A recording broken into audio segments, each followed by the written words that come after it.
Hello student, exam গ্রাভিটিতে তোমাদের প্রত্যেককে স্বাগত জানাই। আজকে আমরা ফিজিক্সের যে চ্যাপ্টারটা স্টার্ট করছি তার নাম হচ্ছে ইলেকট্রিসিটি বা তড়িৎ।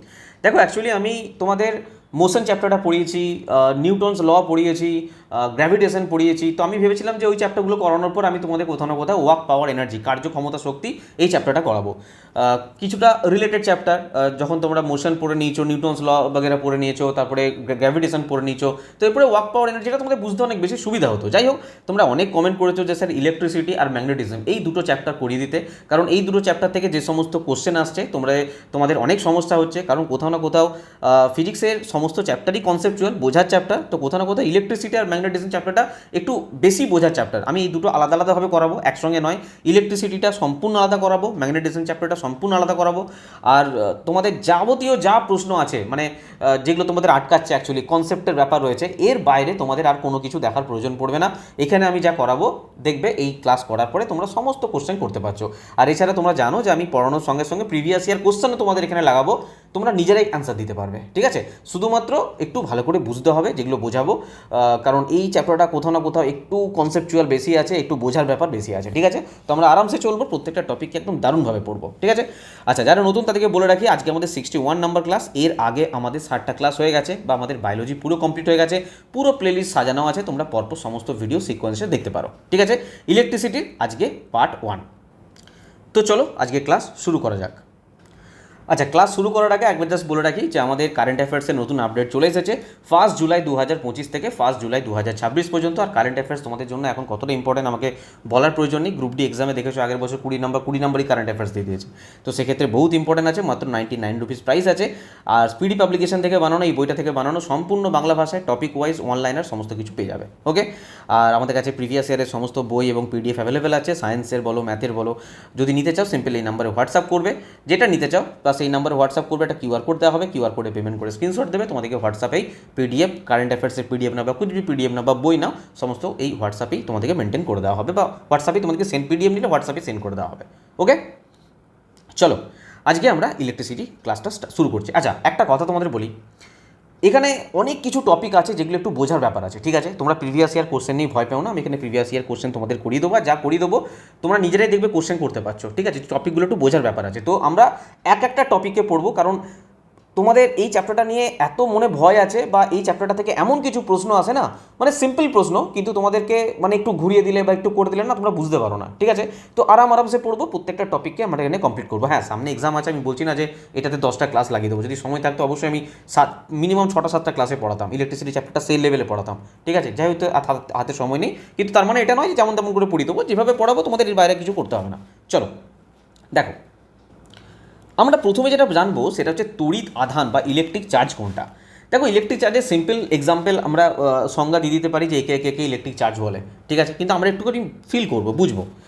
দেখো, আমরা কোথাও না কোথাও যখন আমরা এই জিনিসটা তোমরা পড়েছো না পড়নি বলো, যে একটা বস্তুর ভর হচ্ছে m1, একটা বস্তুর ভর হচ্ছে m2, এরা একে অপরকে আকর্ষণ করছে, হ্যাঁ কি না? যার ফলে এরা কি করতে পারছে, নিজেদের মধ্যে একটা গ্র্যাভিটেশনাল অ্যাক্সিলারেশন, অভিকর্ষজ ত্বরণ একটা ফিল করতে পারে, অনুভব করতে পারে। যদি পুরো পৃথিবীতে আমরা, আচ্ছা, আমরা এই যে বলটা অনুভব করছিল, এই বলটাকে আমরা কিভাবে ডিনোট করছিলাম বলো, G × m1 × m2/r², তাই তো? এই ফর্মুলাটা দিয়ে আমরা কি করছিলাম না, কতটা বল এরা অনুভব করছে সেটা আমরা নির্ণয় করছিলাম। আচ্ছা, আমরা দেখেছিলাম যে আমাদের পুরো এই যে পৃথিবী, এই পৃথিবীর ওপরে যদি কোনো একটা মানুষ দাঁড়িয়ে থাকে, এই পৃথিবী কি করছে, সেই মানুষটাকে কি করছে, তার নিজ কেন্দ্রের দিকে টানছে।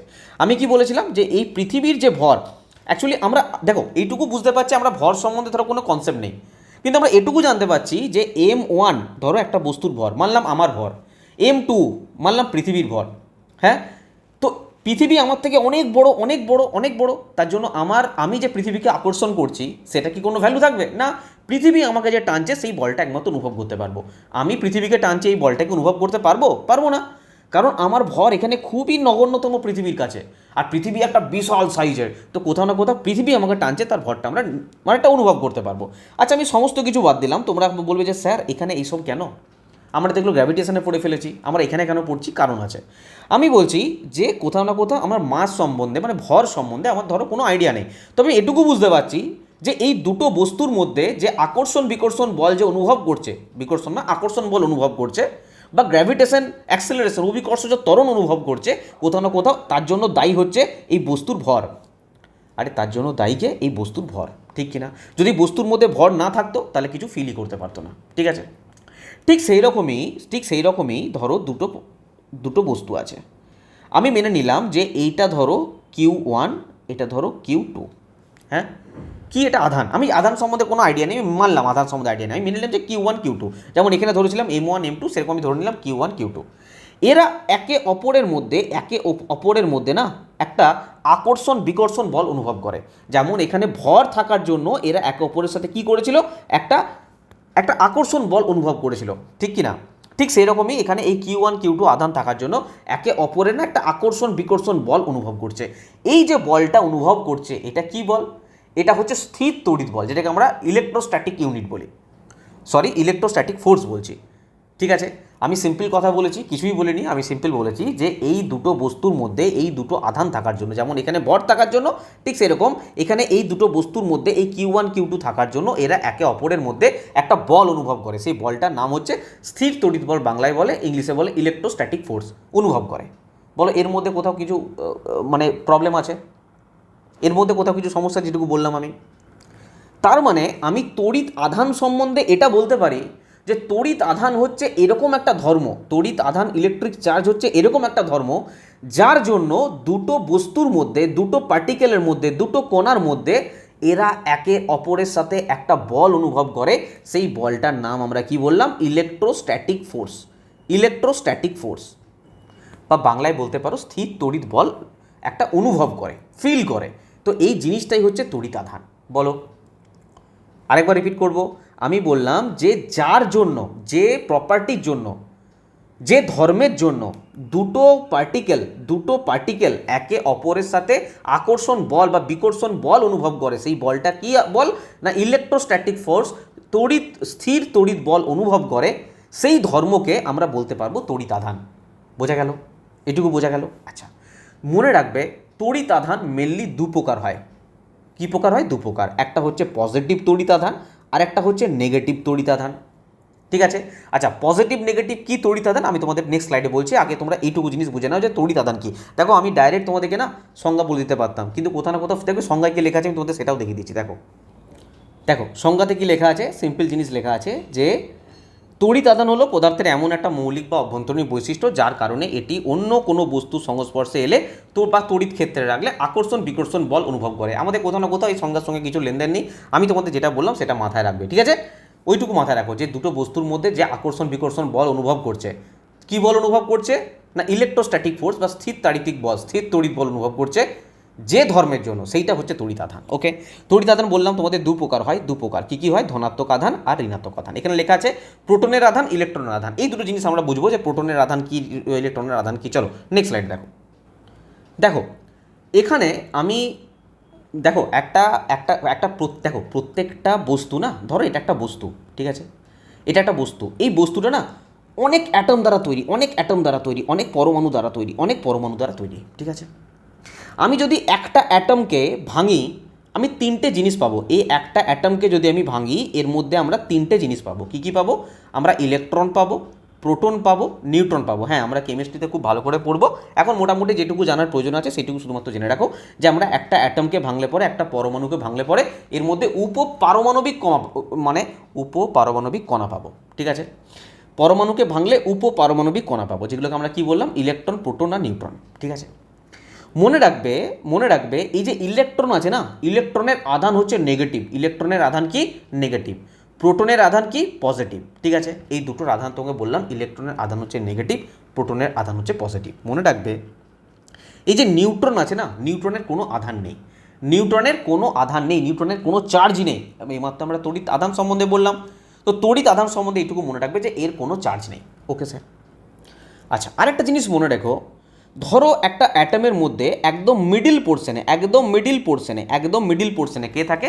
প্রোটন এবং নিউট্রন থাকে। কি বলে এটাকে? জায়গাটাকে বলে নিউক্লিয়াস। আমরা বললাম যে আমরা ডিটেলসে পড়বো কেমিস্ট্রিতে, এখন মোটামুটিভাবে জেনে রাখো যে এই যে মিডিলের যে জায়গাটা এটাকে বলবো আমরা নিউক্লিয়াস। এর মধ্যে দুটো জিনিস থাকে, একটা থাকে প্রোটন, একটা থাকে নিউট্রন, ঠিক আছে? আর এই যে বাইরের যে কক্ষগুলো থাকে না, বাইরের যে কক্ষগুলো থাকে, এই বাইরের কক্ষগুলোতে কে থাকে? এই বাইরের কক্ষগুলোতে থাকে ইলেকট্রন নিজে থাকে। ঠিক আছে স্যার? কী করে? ক্রমাগতভাবে পাক খেতে থাকে, এই নিউক্লিয়াসকে ঘিরে তার চারিদিকে কী করতে থাকে? পাক খেতে থাকে। এখানে বাইরে কে থাকে? ইলেকট্রন থাকে। এটুকু বোঝা গেল? চলো, এবার একটা জিনিস আমাকে বলো তুমি, যদি একটা ধরো একটা পদার্থ পড়ে আছে, হ্যাঁ, একটা ধরো পদার্থ পড়ে আছে, আমি যদি চাই যে এর মধ্যে কারেন্ট ফ্লো হয়ে যাবে, এর মধ্যে কারেন্ট ফ্লো হয়ে যাবে, এর মধ্যে কি এমনি কারেন্ট ফ্লো হয়ে যাবে? মানে এমনি, মানে ধরো একটা পদার্থ সিম্পল পড়ে আছে, তো আমি বলতে পারবো এর মধ্যে কারেন্ট ফ্লো হচ্ছে। আমার ধরলে কোনো শক লাগে, কোনো রকম ফিল করতে পারি, কিছু অনুভব করতে পারি, কিছু ফিল করতে পারি না, এমনি পড়ে আছে। কিন্তু তোমরা কি বলবে যে স্যার এর মধ্যে তো অ্যাটম আছে, এর মধ্যে তো অনেক অ্যাটম আছে, এবং অ্যাটমের মধ্যে কি আছে? অ্যাটমের মধ্যে ইলেকট্রন আছে, প্রোটন আছে, নিউট্রন আছে, সবই আছে, তাহলে এর মধ্যে কারেন্ট ফ্লো হচ্ছে না কেন? দেখো, অ্যাকচুয়ালি কারেন্ট ফ্লো কখন হয় ব্যাপারটা বুঝবে। কি হয় না, এই যে বাইরের দিকে ইলেকট্রনগুলো ঘোরে না, এই ইলেকট্রনগুলো নিজের সুস্থিতি লাভ করার জন্য, স্থিতি লাভ করার জন্য কি হয়, অনেক সময় ইলেকট্রন আদান প্রদান করে, ইলেকট্রন ছাড়ে, কখনো গ্রহণ করে। এবার একটা জিনিস আমাকে বলো, ধরো এটা একটা অ্যাটম, এটা একটা নিউট্রাল অ্যাটম। কি atom? Neutral atom. Neutral atom বলতে এই কোনো রকম এর মধ্যে কোনো চার্জ বাগেরা কিচ্ছু নেই, কিচ্ছু নেই এর মধ্যে, এই পুরো সুস্থির অবস্থায় ধীর শান্তিতে আছে। ধরো এই অ্যাটমটার মধ্যে কি আছে না, এই কেন্দ্রে আছে নিউক্লিয়াস, যার মধ্যে প্রোটন এবং নিউট্রন আছে, এবং এর চারিদিকে কে আছে না, ইলেকট্রন আছে। ঠিক আছে? এবার সাপোজ ধরো এখান থেকে না একটা ইলেকট্রন বেরিয়ে গেল। ঠিক আছে? ইলেকট্রন কেন বের হয়? ইলেকট্রন লাস্টের কক্ষপথটাকে সুস্থিত করার জন্য, নিজে সুস্থিত হওয়ার জন্য ইলেকট্রন কি করে? ইলেকট্রন বর্জন করে, নাহলে ইলেকট্রন গ্রহণ করে। ঠিক আছে? ওকে স্যার, এবার আমি তোমাদের বলতে চাইছি, যেটা বলতে চাইছি ভালো করে বোঝো, যে যখন ইলেকট্রন বেরিয়ে গেল এর মধ্য থেকে, তখন এই অ্যাটমটার মধ্যে কিসের জিনিস বেড়ে যাবে? কি বাড়বে? স্যার পজিটিভ বেড়ে যাবে। আরে বোঝো, ধরো এই অ্যাটমটার মধ্যে সাপোজ বলছি 10টা প্রোটন আছে আর 10টা ইলেকট্রন আছে। ঠিক? তার মানে কি এই অ্যাটমটা, আর নিউট্রন তো আমি বাদে দিলাম, নিউট্রনকে আমি ধর্তব্যে ধরছি না, কারণ নিউট্রনের মধ্যে কোনো চার্জই নেই। আমি বললাম যে 10টা প্রোটন আছে, 10টা ইলেকট্রন আছে, এর কি কোনো রকম কোনো কারেন্ট ফ্লো বাগেরা কিছু হবে? কিছু হবে? এর মধ্যে কোনো হালচাল দেখতে পাবে না স্যার, এটা একটা নিউট্রাল অ্যাটম। নিউট্রাল মানে কিছুই করবে না। কিন্তু যখনই ধরো এখান থেকে না একটা ইলেকট্রন বেরিয়ে গেল, একটা ইলেকট্রন বলে চাল আমি বেরিয়ে যাচ্ছি, তার মানে কি হয়ে গেল স্যার? এর মধ্যে না পরিবর্তন চলে এলো। কি পরিবর্তন চলে এলো না, এর মধ্যে এখন কি হয়ে গেল? 10টা প্রোটন আর 9টা ইলেকট্রন হয়ে গেল। হ্যাঁ কি না বলো? 10টা প্রোটন 9টা ইলেকট্রন হয়ে গেল। তার মানে কিসের সংখ্যা বেশি এটা? Sir positive. প্রোটনের চার্জ কি? প্রোটনের আধান কি? পজিটিভ। তার মানে কি এটার পজিটিভ আধানটা এর মধ্যে বেড়ে গেল। যদি এর মধ্যে পজিটিভ আধান বেড়ে যায়, এটাকে তখন আমরা কি বলবো? ক্যাটায়ন বলবো। ক্যাটায়ন সব লেখা আছে, আগে জিনিসটা বুঝে নাও। কি বলবো আমরা? ক্যাটায়ন বলবো। আর সাপোজ ধরো এর মধ্যে ইলেকট্রন বেরোনোর জায়গাতে কি করলো না, এই ইলেকট্রন গ্রহণ করে নিল। যদি ইলেকট্রন গ্রহণ করে নেয়, তাহলে এই যে 10টা ইলেকট্রন ছিল, এখন এই বর্তমানে কটা ইলেকট্রন হয়ে যাবে? স্যার 11টা ইলেকট্রন হয়ে যাবে। আর প্রোটন তো যেমন ছিল তেমনই আছে, 10টা প্রোটন হয়ে যাবে। তার মানে এখানে কিসের সংখ্যা বেড়েছে? স্যার ইলেকট্রনের সংখ্যা বেড়েছে। আর ইলেকট্রনের আধান কি? নেগেটিভ। যদি নেগেটিভের সংখ্যা বেড়ে যায়, এটাকে আমরা কি বলবো তখন? অ্যানায়ন বলবো। কি বলবো? অ্যানায়ন বলবো। বোঝা গেল? অ্যাকচুয়ালি দেখো, আমরা এরপরে পড়ব, যখনই ইলেকট্রনের আদান প্রদান চলবে না, তখনই আমরা সেটাকে কি বলবো, মানে ইলেকট্রন যখন ফ্লো হবে, তখন সেটাকে আমরা কি বলবো, যে না ওর মধ্যে দিয়ে কারেন্ট ফ্লো হচ্ছে। ঠিক আছে? একটা সিম্পল একটা বস্তু পড়ে আছে, যার ধরো 20টা প্রোটন আর 20টা ইলেকট্রন, তো এর মধ্যে কিছু ফারাক পড়বে, কিছু হালচাল দেখতে পাবো? কিছুই পাবো না। কিন্তু যখনই এটা আয়নে পরিণত হবে, ধরো একটা ইলেকট্রন বেরিয়ে গেল বা একটা ইলেকট্রন ঢুকে গেল, তার মানে কি, মানে নেগেটিভ চার্জ কখনো বেড়ে যাচ্ছে, কখনো পজিটিভ চার্জ বেড়ে যাচ্ছে। যেমন এই ক্ষেত্রে হলো, এখানে দেখো পজিটিভ চার্জ বেড়ে গেছিলো, নেগেটিভ চার্জ কমে গেছিলো। আর এখানে দেখো নেগেটিভ চার্জ বেড়ে গেল, প্রোটনের সংখ্যা কমে গেল, তার মানে কি নেগেটিভ চার্জ বেড়ে গেল, তার মানে অ্যানায়নে পরিণত হলো। তো মনে রাখবে, মেনলি দু প্রকার আয়ন আছে, ক্যাটায়ন আর অ্যানায়ন। ক্যাটায়ন, এটা মনে রাখা সহজ উপায় কি? ক্যাটায়ন মানে কি? কাটা আয়ন মানে কি? পজিটিভ। আরে পজিটিভ কার চার্জ? প্রোটনের। যদি প্রোটনের সংখ্যা বেড়ে যায়, তার মানে কি জানতে হবে? ইলেকট্রন বেরিয়ে গেছে। আর অ্যানায়ন মানে কি? নেগেটিভের সংখ্যা যদি বেড়ে যায়, জানতে হবে ইলেকট্রন গ্রহণ করেছে। কারণ প্রোটন তো ফিক্সড, প্রোটন কখনো হালচাল করতে পারবে না, করতে গেলে ইলেকট্রনকে করতে হবে। আচ্ছা, এর পিছনে কারণ কি? দেখো, আমি এটা মুছে দিচ্ছি। ঠিক আছে? আমি নেক্সট স্লাইডে যাচ্ছি। দেখো, আমরা সাধারণত পড়েছি যে মেটালের না ফ্রি ইলেকট্রন আছে, মেটালের কি আছে স্যার, ফ্রি ইলেকট্রন আছে, মানে মুক্ত ইলেকট্রন আছে। আর ইলেকট্রন মুক্ত অবস্থায় থাকার জন্য, ইলেকট্রন মুক্ত অবস্থায় থাকার জন্য কি হয় না, কারেন্ট ফ্লো হয়। কোনো অধাতুর মধ্য দিয়ে কারেন্ট ফ্লো হয়?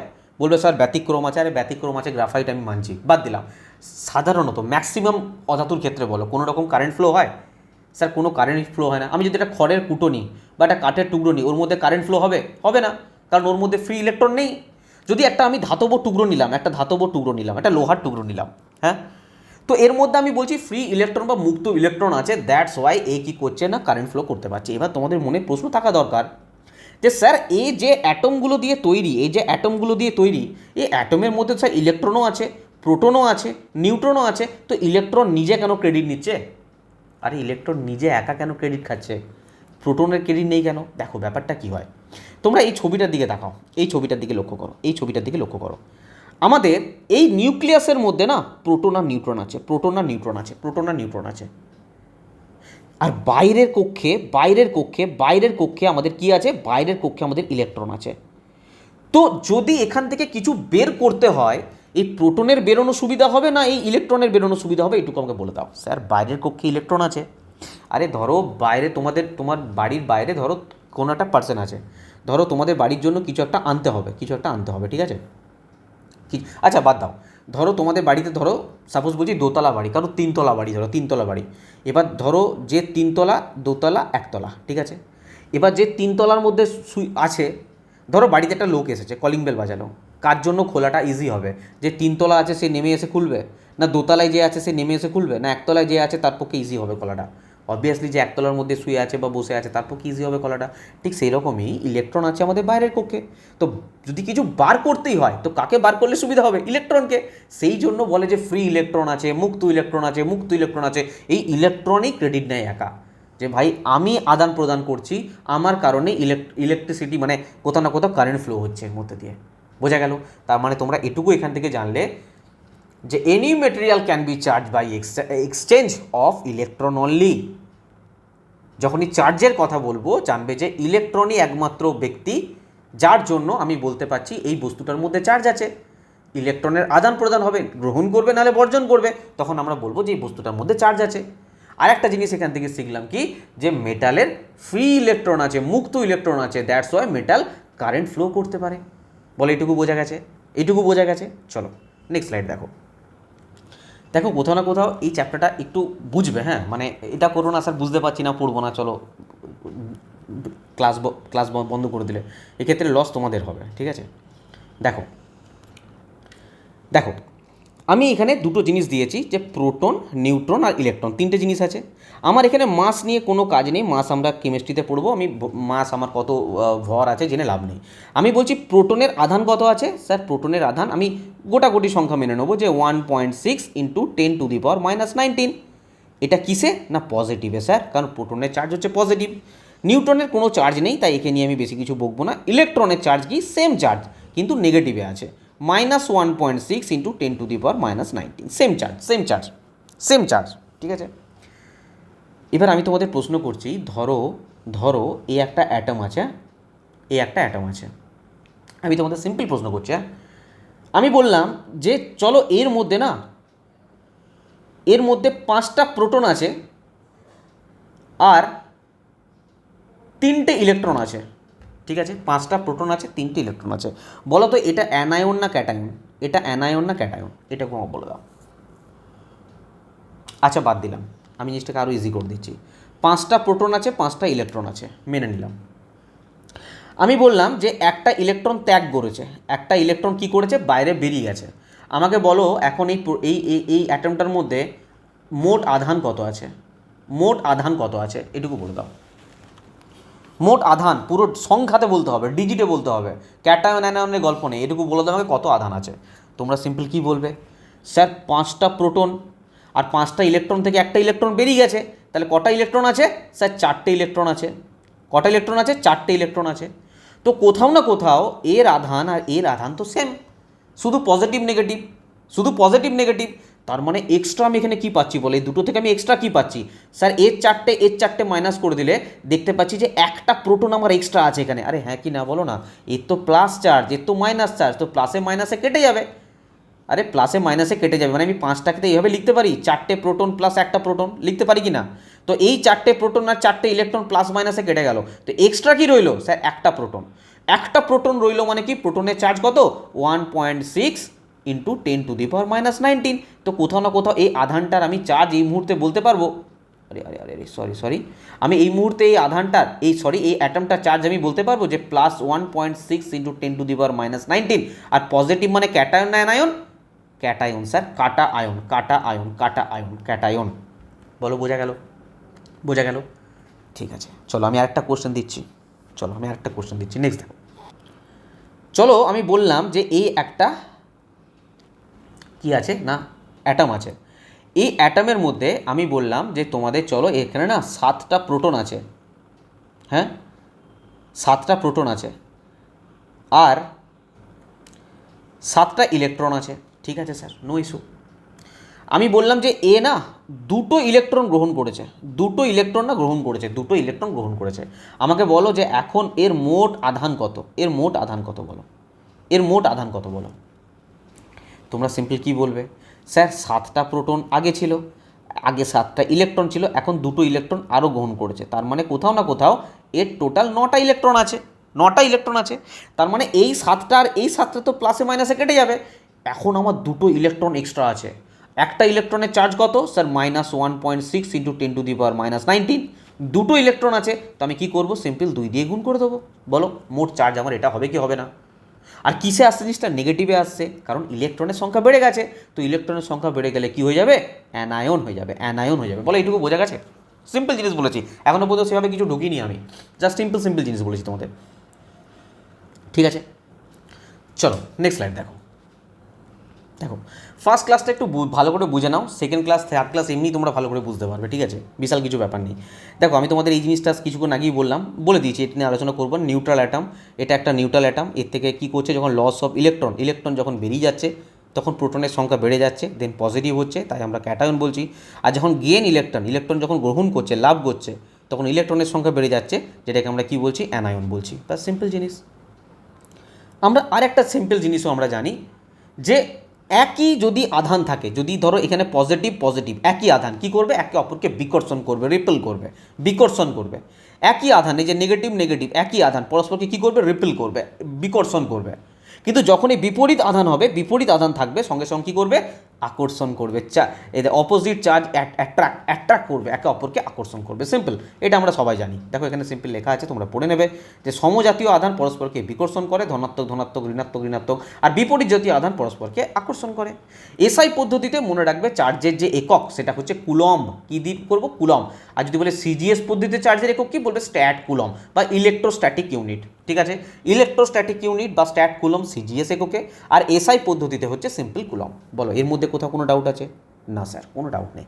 যদি এতদূর পর্যন্ত তোমরা বুঝতে পারো, তাহলে আমি নেক্সট যে স্লাইডটা বোঝাবো অতি গুরুত্বপূর্ণ স্লাইড আছে, খুব ভালো করে বুঝবে যে অ্যাকচুয়াল আমাদের কারেন্ট ফ্লো হয় কীভাবে, অ্যাকচুয়াল আমাদের তারের মধ্যে থেকে যে কারেন্ট যায় কীভাবে, কেন ফ্লো হয়, সেই জিনিসটা তোমরা নেক্সট স্লাইডে বুঝবে। চলো দেখো, আচ্ছা এই জিনিসটা সম্বন্ধে তোমাদের বললাম যে কোনো একটা পরিবাহী, ধরো একটা পরিবাহী আছে, সেই পরিবাহীটা অনেক অ্যাটম দিয়ে তৈরি, ঠিক আছে।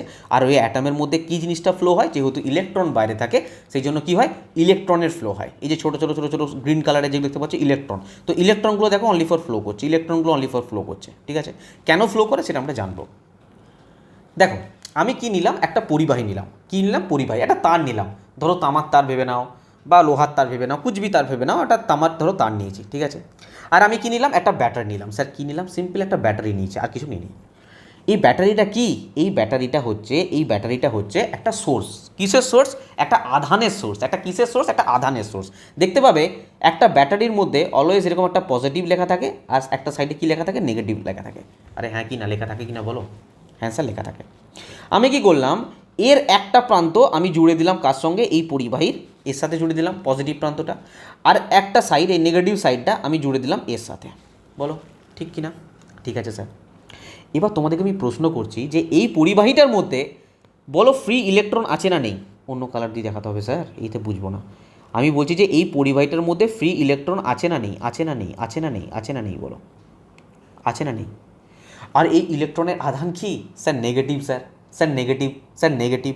এবার একটা জিনিস বলো, এই যে পজিটিভ চার্জটা যাচ্ছে, এই যে পজিটিভ চার্জটা এখানে গেল, এদিকে কি আছে স্যার? যাচ্ছে আমার পজিটিভ চার্জ যাচ্ছে, পজিটিভ, এখানে প্রচুর পজিটিভ চার্জ আছে, এখানে অনেক পজিটিভ চার্জ আছে, এখানে অনেক পজিটিভ চার্জ আছে।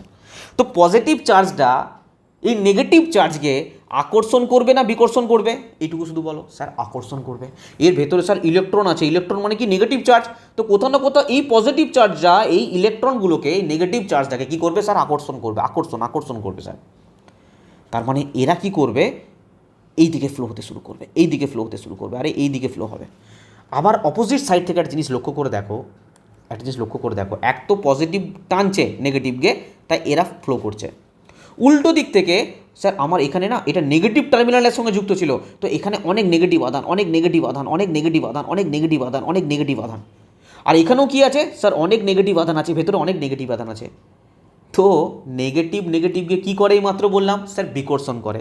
তো যখনই এই দুটো কাছাকাছি আসবে কি করবে? একে ঠেলে দেবে এদিকে, একে দূরে যা ভাই আমার কাছ থেকে। দেখবে তোমাদের প্রিয় যদি কোনো লোক না আসে, যদি কেউ ফালতু বকে, সামনে এসে ফালতু করে, কী করবে? তাকে দূরে ঠেলে ঘর থেকে বার করে দেবে, বেরো এখান থেকে, দিমাগ মত খা, বার করে দেবে। ঠিক সেই রকমই যখনই নেগেটিভ চলে আসবে না, একে একে অপরকে ঠেলা মারবে, একে কী করবে? একে বিকর্ষণ করবে, একে বিকর্ষণ। আর যখনই বিকর্ষণ করবে, এ কোন দিকে ফ্লো করবে? এদিকে ফ্লো করবে, এদিকে ফ্লো করবে, এদিকে ফ্লো করবে। তার মানে আমি বলতে পারি ইলেকট্রনের ফ্লো কোন দিকে হচ্ছে স্যার? ইলেকট্রনের ফ্লো হচ্ছে এই দিকে, ইলেকট্রনের ফ্লো হচ্ছে এই দিকে। আর ইলেকট্রন কোন দিকে ফ্লো করছে স্যার? এই দিকে ফ্লো করছে, এই দিকে। আবারও রিপিট করছি, ইলেকট্রন ফ্লো করছে এই দিকে। স্যার এইটুকু পর্যন্ত আমরা বুঝতে পেরেছি, ঠিক আছে, ওকে। কিন্তু আমি যদি তোমাদের প্রশ্ন করি যে কারেন্ট কোন দিকে ফ্লো হচ্ছে, তড়িৎ কোন দিকে ফ্লো হচ্ছে, কারেন্ট অ্যাকচুয়ালি ফ্লো হচ্ছে কোন দিকে, কারেন্ট ফ্লো কোন দিকে হচ্ছে, কি উত্তর দেবে? স্যার আপনি তো এইমাত্র বললেন যে ইলেকট্রনের ফ্লো হওয়া মানে কারেন্টের ফ্লো হওয়া। আরে মুক্ত ইলেকট্রন থাকে, ইলেকট্রনের ফ্লো হওয়া মানে কারেন্টের ফ্লো হওয়া, আমি বলেছিলাম। এবার একটা জিনিস এখানে মনে রাখবে, যদি আমার এখানে পজিটিভ চার্জ তো আমার এখানে আছে, পজিটিভ চার্জ আমার এখানে আছে, ওকে স্যার। যদি আমার এখানে ভেতরে কোনো রকম কোনো ইলেকট্রন না থাকতো, যদি ইলেকট্রন কোনো রকম না থাকতো, তাহলে আমার পজিটিভ চার্জ কোন দিকে ফ্লো হতো? আমি পরিষ্কার দেখতে পাচ্ছি স্যার, এই সাইড থেকে ফ্লো হতো, এই সাইড থেকে ফ্লো হতো, এই সাইড থেকে ফ্লো হতো। অথবা আমি যদি এই ডিরেকশানটা উল্টে দিতাম, বাট ডিরেকশান উল্টানো ছেড়ে দাও, আমার অ্যাকচুয়ালি পজিটিভ চার্জ কোন দিকে ফ্লো হচ্ছে এটুকু বলো। স্যার পজিটিভ চার্জের ফ্লো হচ্ছে এই দিকে, এই দিকে, এই দিকে, এই দিকে, এই দিকে পজিটিভ চার্জ ফ্লো হচ্ছে। তো এটা কথাতে আছে যে পজিটিভ চার্জ যেদিকে ফ্লো হয় সেই দিকে আমার কারেন্ট ফ্লো হয়, ঠিক আছে। এক নম্বর এই কথাটা বলতে পারি। দু নম্বর আমি এটাও বলতে পারি যে ইলেকট্রন যেদিকে ফ্লো হচ্ছে তার বিপরীত দিকে কারেন্ট ফ্লো হচ্ছে। দুটো জিনিস বলা হয়, যদি বলে ডাইরেকশন অফ কারেন্ট, প্রবাহের দিক বলো, প্রবাহের দিক বলতে দুটো সাইড দিকে বলা যায়। দেখো গুলি ফেলবে না, আমি দুটো যে কথা বলছি দুটো কথা কিন্তু একই মিনিং। আমি একটা কথা বলছি যে ধনাত্মক আধান, পজিটিভ চার্জ যেদিকে প্রবাহ হচ্ছে, সেই দিকে আমার কারেন্ট ফ্লো হচ্ছে, এক নাম্বার বললাম। আর দু নম্বর কথা বলছি, একই কথা ঘুরিয়ে বলছি যে ইলেকট্রন আমার যেদিকে ফ্লো হচ্ছে তার ঠিক বিপরীত সাইডে আমার কারেন্ট ফ্লো হচ্ছে, তো দুটো কথা এক কি এক নয় বলো?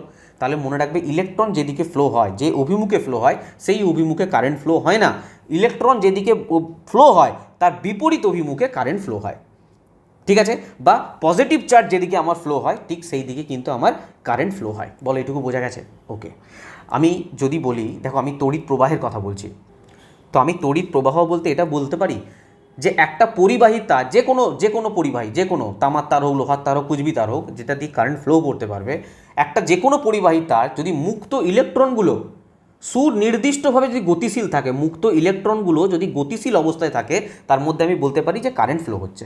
এবার দেখো একটা পরিবাহী আছে, আমি যদি পার্টিকুলার কোনো একটা সেকশনকে নিয়ে নিই, মানে আমি বলতে চাইছি যে দেখো অ্যাকচুয়ালি কারেন্ট ফ্লো হওয়া মানে কি?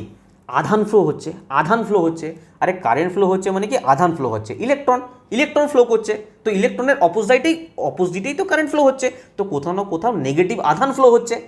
এবং আমি যদি বলি এই যে পরিবাহীটা কিছু একটা নির্দিষ্ট সময়ে আধান ফ্লো হচ্ছে, যে এত কুলম যাচ্ছে বা এত কুলম যাচ্ছে একটা নির্দিষ্ট সময়ে তো হচ্ছে। যে ভাই কারেন্ট দেখো এখান থেকে আধান ফ্লো হচ্ছে, আমি মানলাম যে 10 কুলম হচ্ছে, এই 10 কুলম আধান যে ফ্লো হয়েছে নির্দিষ্ট একটা সময় হয়েছে, মেনে নিলাম 5 সেকেন্ডে হয়েছে। তো যদি যখনই বলে দেবে যে একটা আধান কোনো নির্দিষ্ট সময়ের দরে, একটা সময়ের দরে একটা নির্দিষ্ট সময়ে ফ্লো হয়েছে, সেই জিনিসটাকে আমরা বলে দেবো কারেন্ট। বোঝা গেল?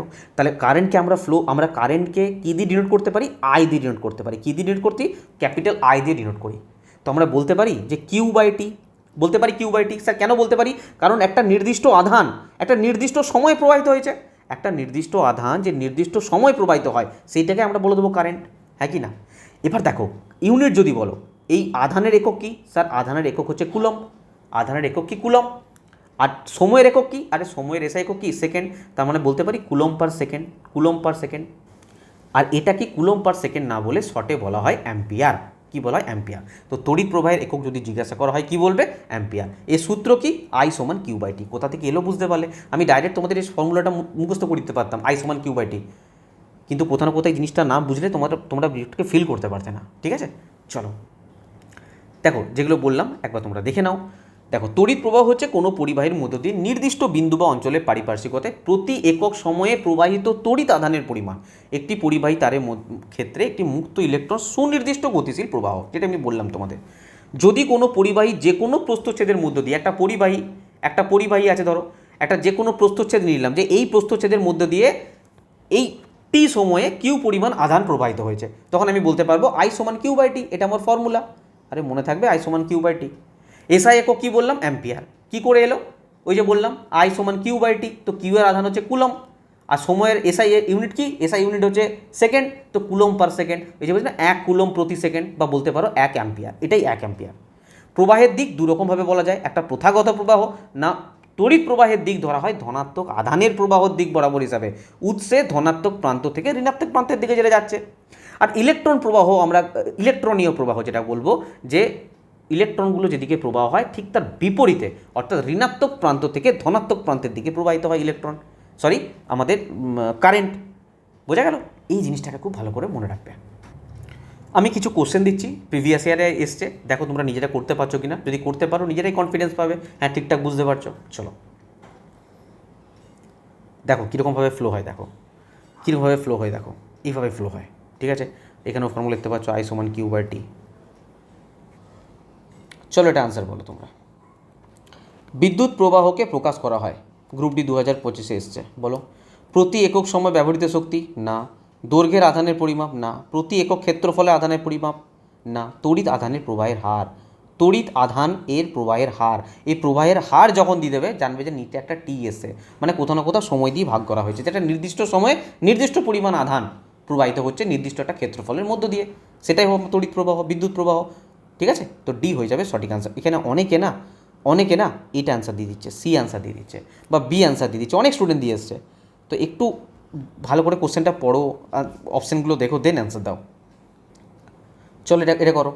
যদি একটি পরিবাহীর মধ্য দিয়ে 1 অ্যাম্পিয়ার প্রবাহ 10 সেকেন্ড ধরে চলে, তবে তার মধ্য দিয়ে প্রবাহিত আধানের পরিমাণ কুলম্বে কী হবে? বলো। আরে আমার ফর্মুলা বলো না, আই সমান স্যার কিউ বাই টি। তো কী দিয়ে দিয়েছে? 1 অ্যাম্পিয়ার প্রবাহ দিয়ে দিয়েছে, তো প্রবাহ আমি 1 অ্যাম্পিয়ার লিখে দিলাম। 10 সেকেন্ড ধরে চলেছে, তো আমি এখানে টি এর জায়গায় 10 সেকেন্ড করে দিলাম। তো আধানের পরিমাণ জানতে চেয়েছে, কিউ এর মান জানতে চেয়েছে, তো কিউ সমান কী হয়ে যাবে বলো? 10 কুলম্ব হয়ে যাবে, গুণ হয়ে গেল, সিম্পল, 10 কুলম্ব অ্যান্সার। বলো, দেখো টেকনিশিয়ান 2024 এসছে, কী টাফ কোশ্চেন এসছে। ঠিক আছে, দেখো অনেকে বলবে স্যার এত সময় নষ্ট করার দরকার নেই, ডাইরেক্ট এই ফর্মুলা দিয়ে তো আমাদের সব কোশ্চেন, হ্যাঁ অবশ্যই কোশ্চেন হয়ে যাবে, কিন্তু এমন কিছু কোশ্চেন দিয়ে দেবে না, তোমরা নেক্সট টাইম তোমাদের দেখাবো, এমন কিছু কোশ্চেন আছে না, যতক্ষণ না ডেপতে যাচ্ছ বা ব্যাপারটাকে বুঝতে পারছো তখন পর্যন্ত কোশ্চেনগুলো করতে পারবে না, এটাই সমস্যা হয়ে যায়।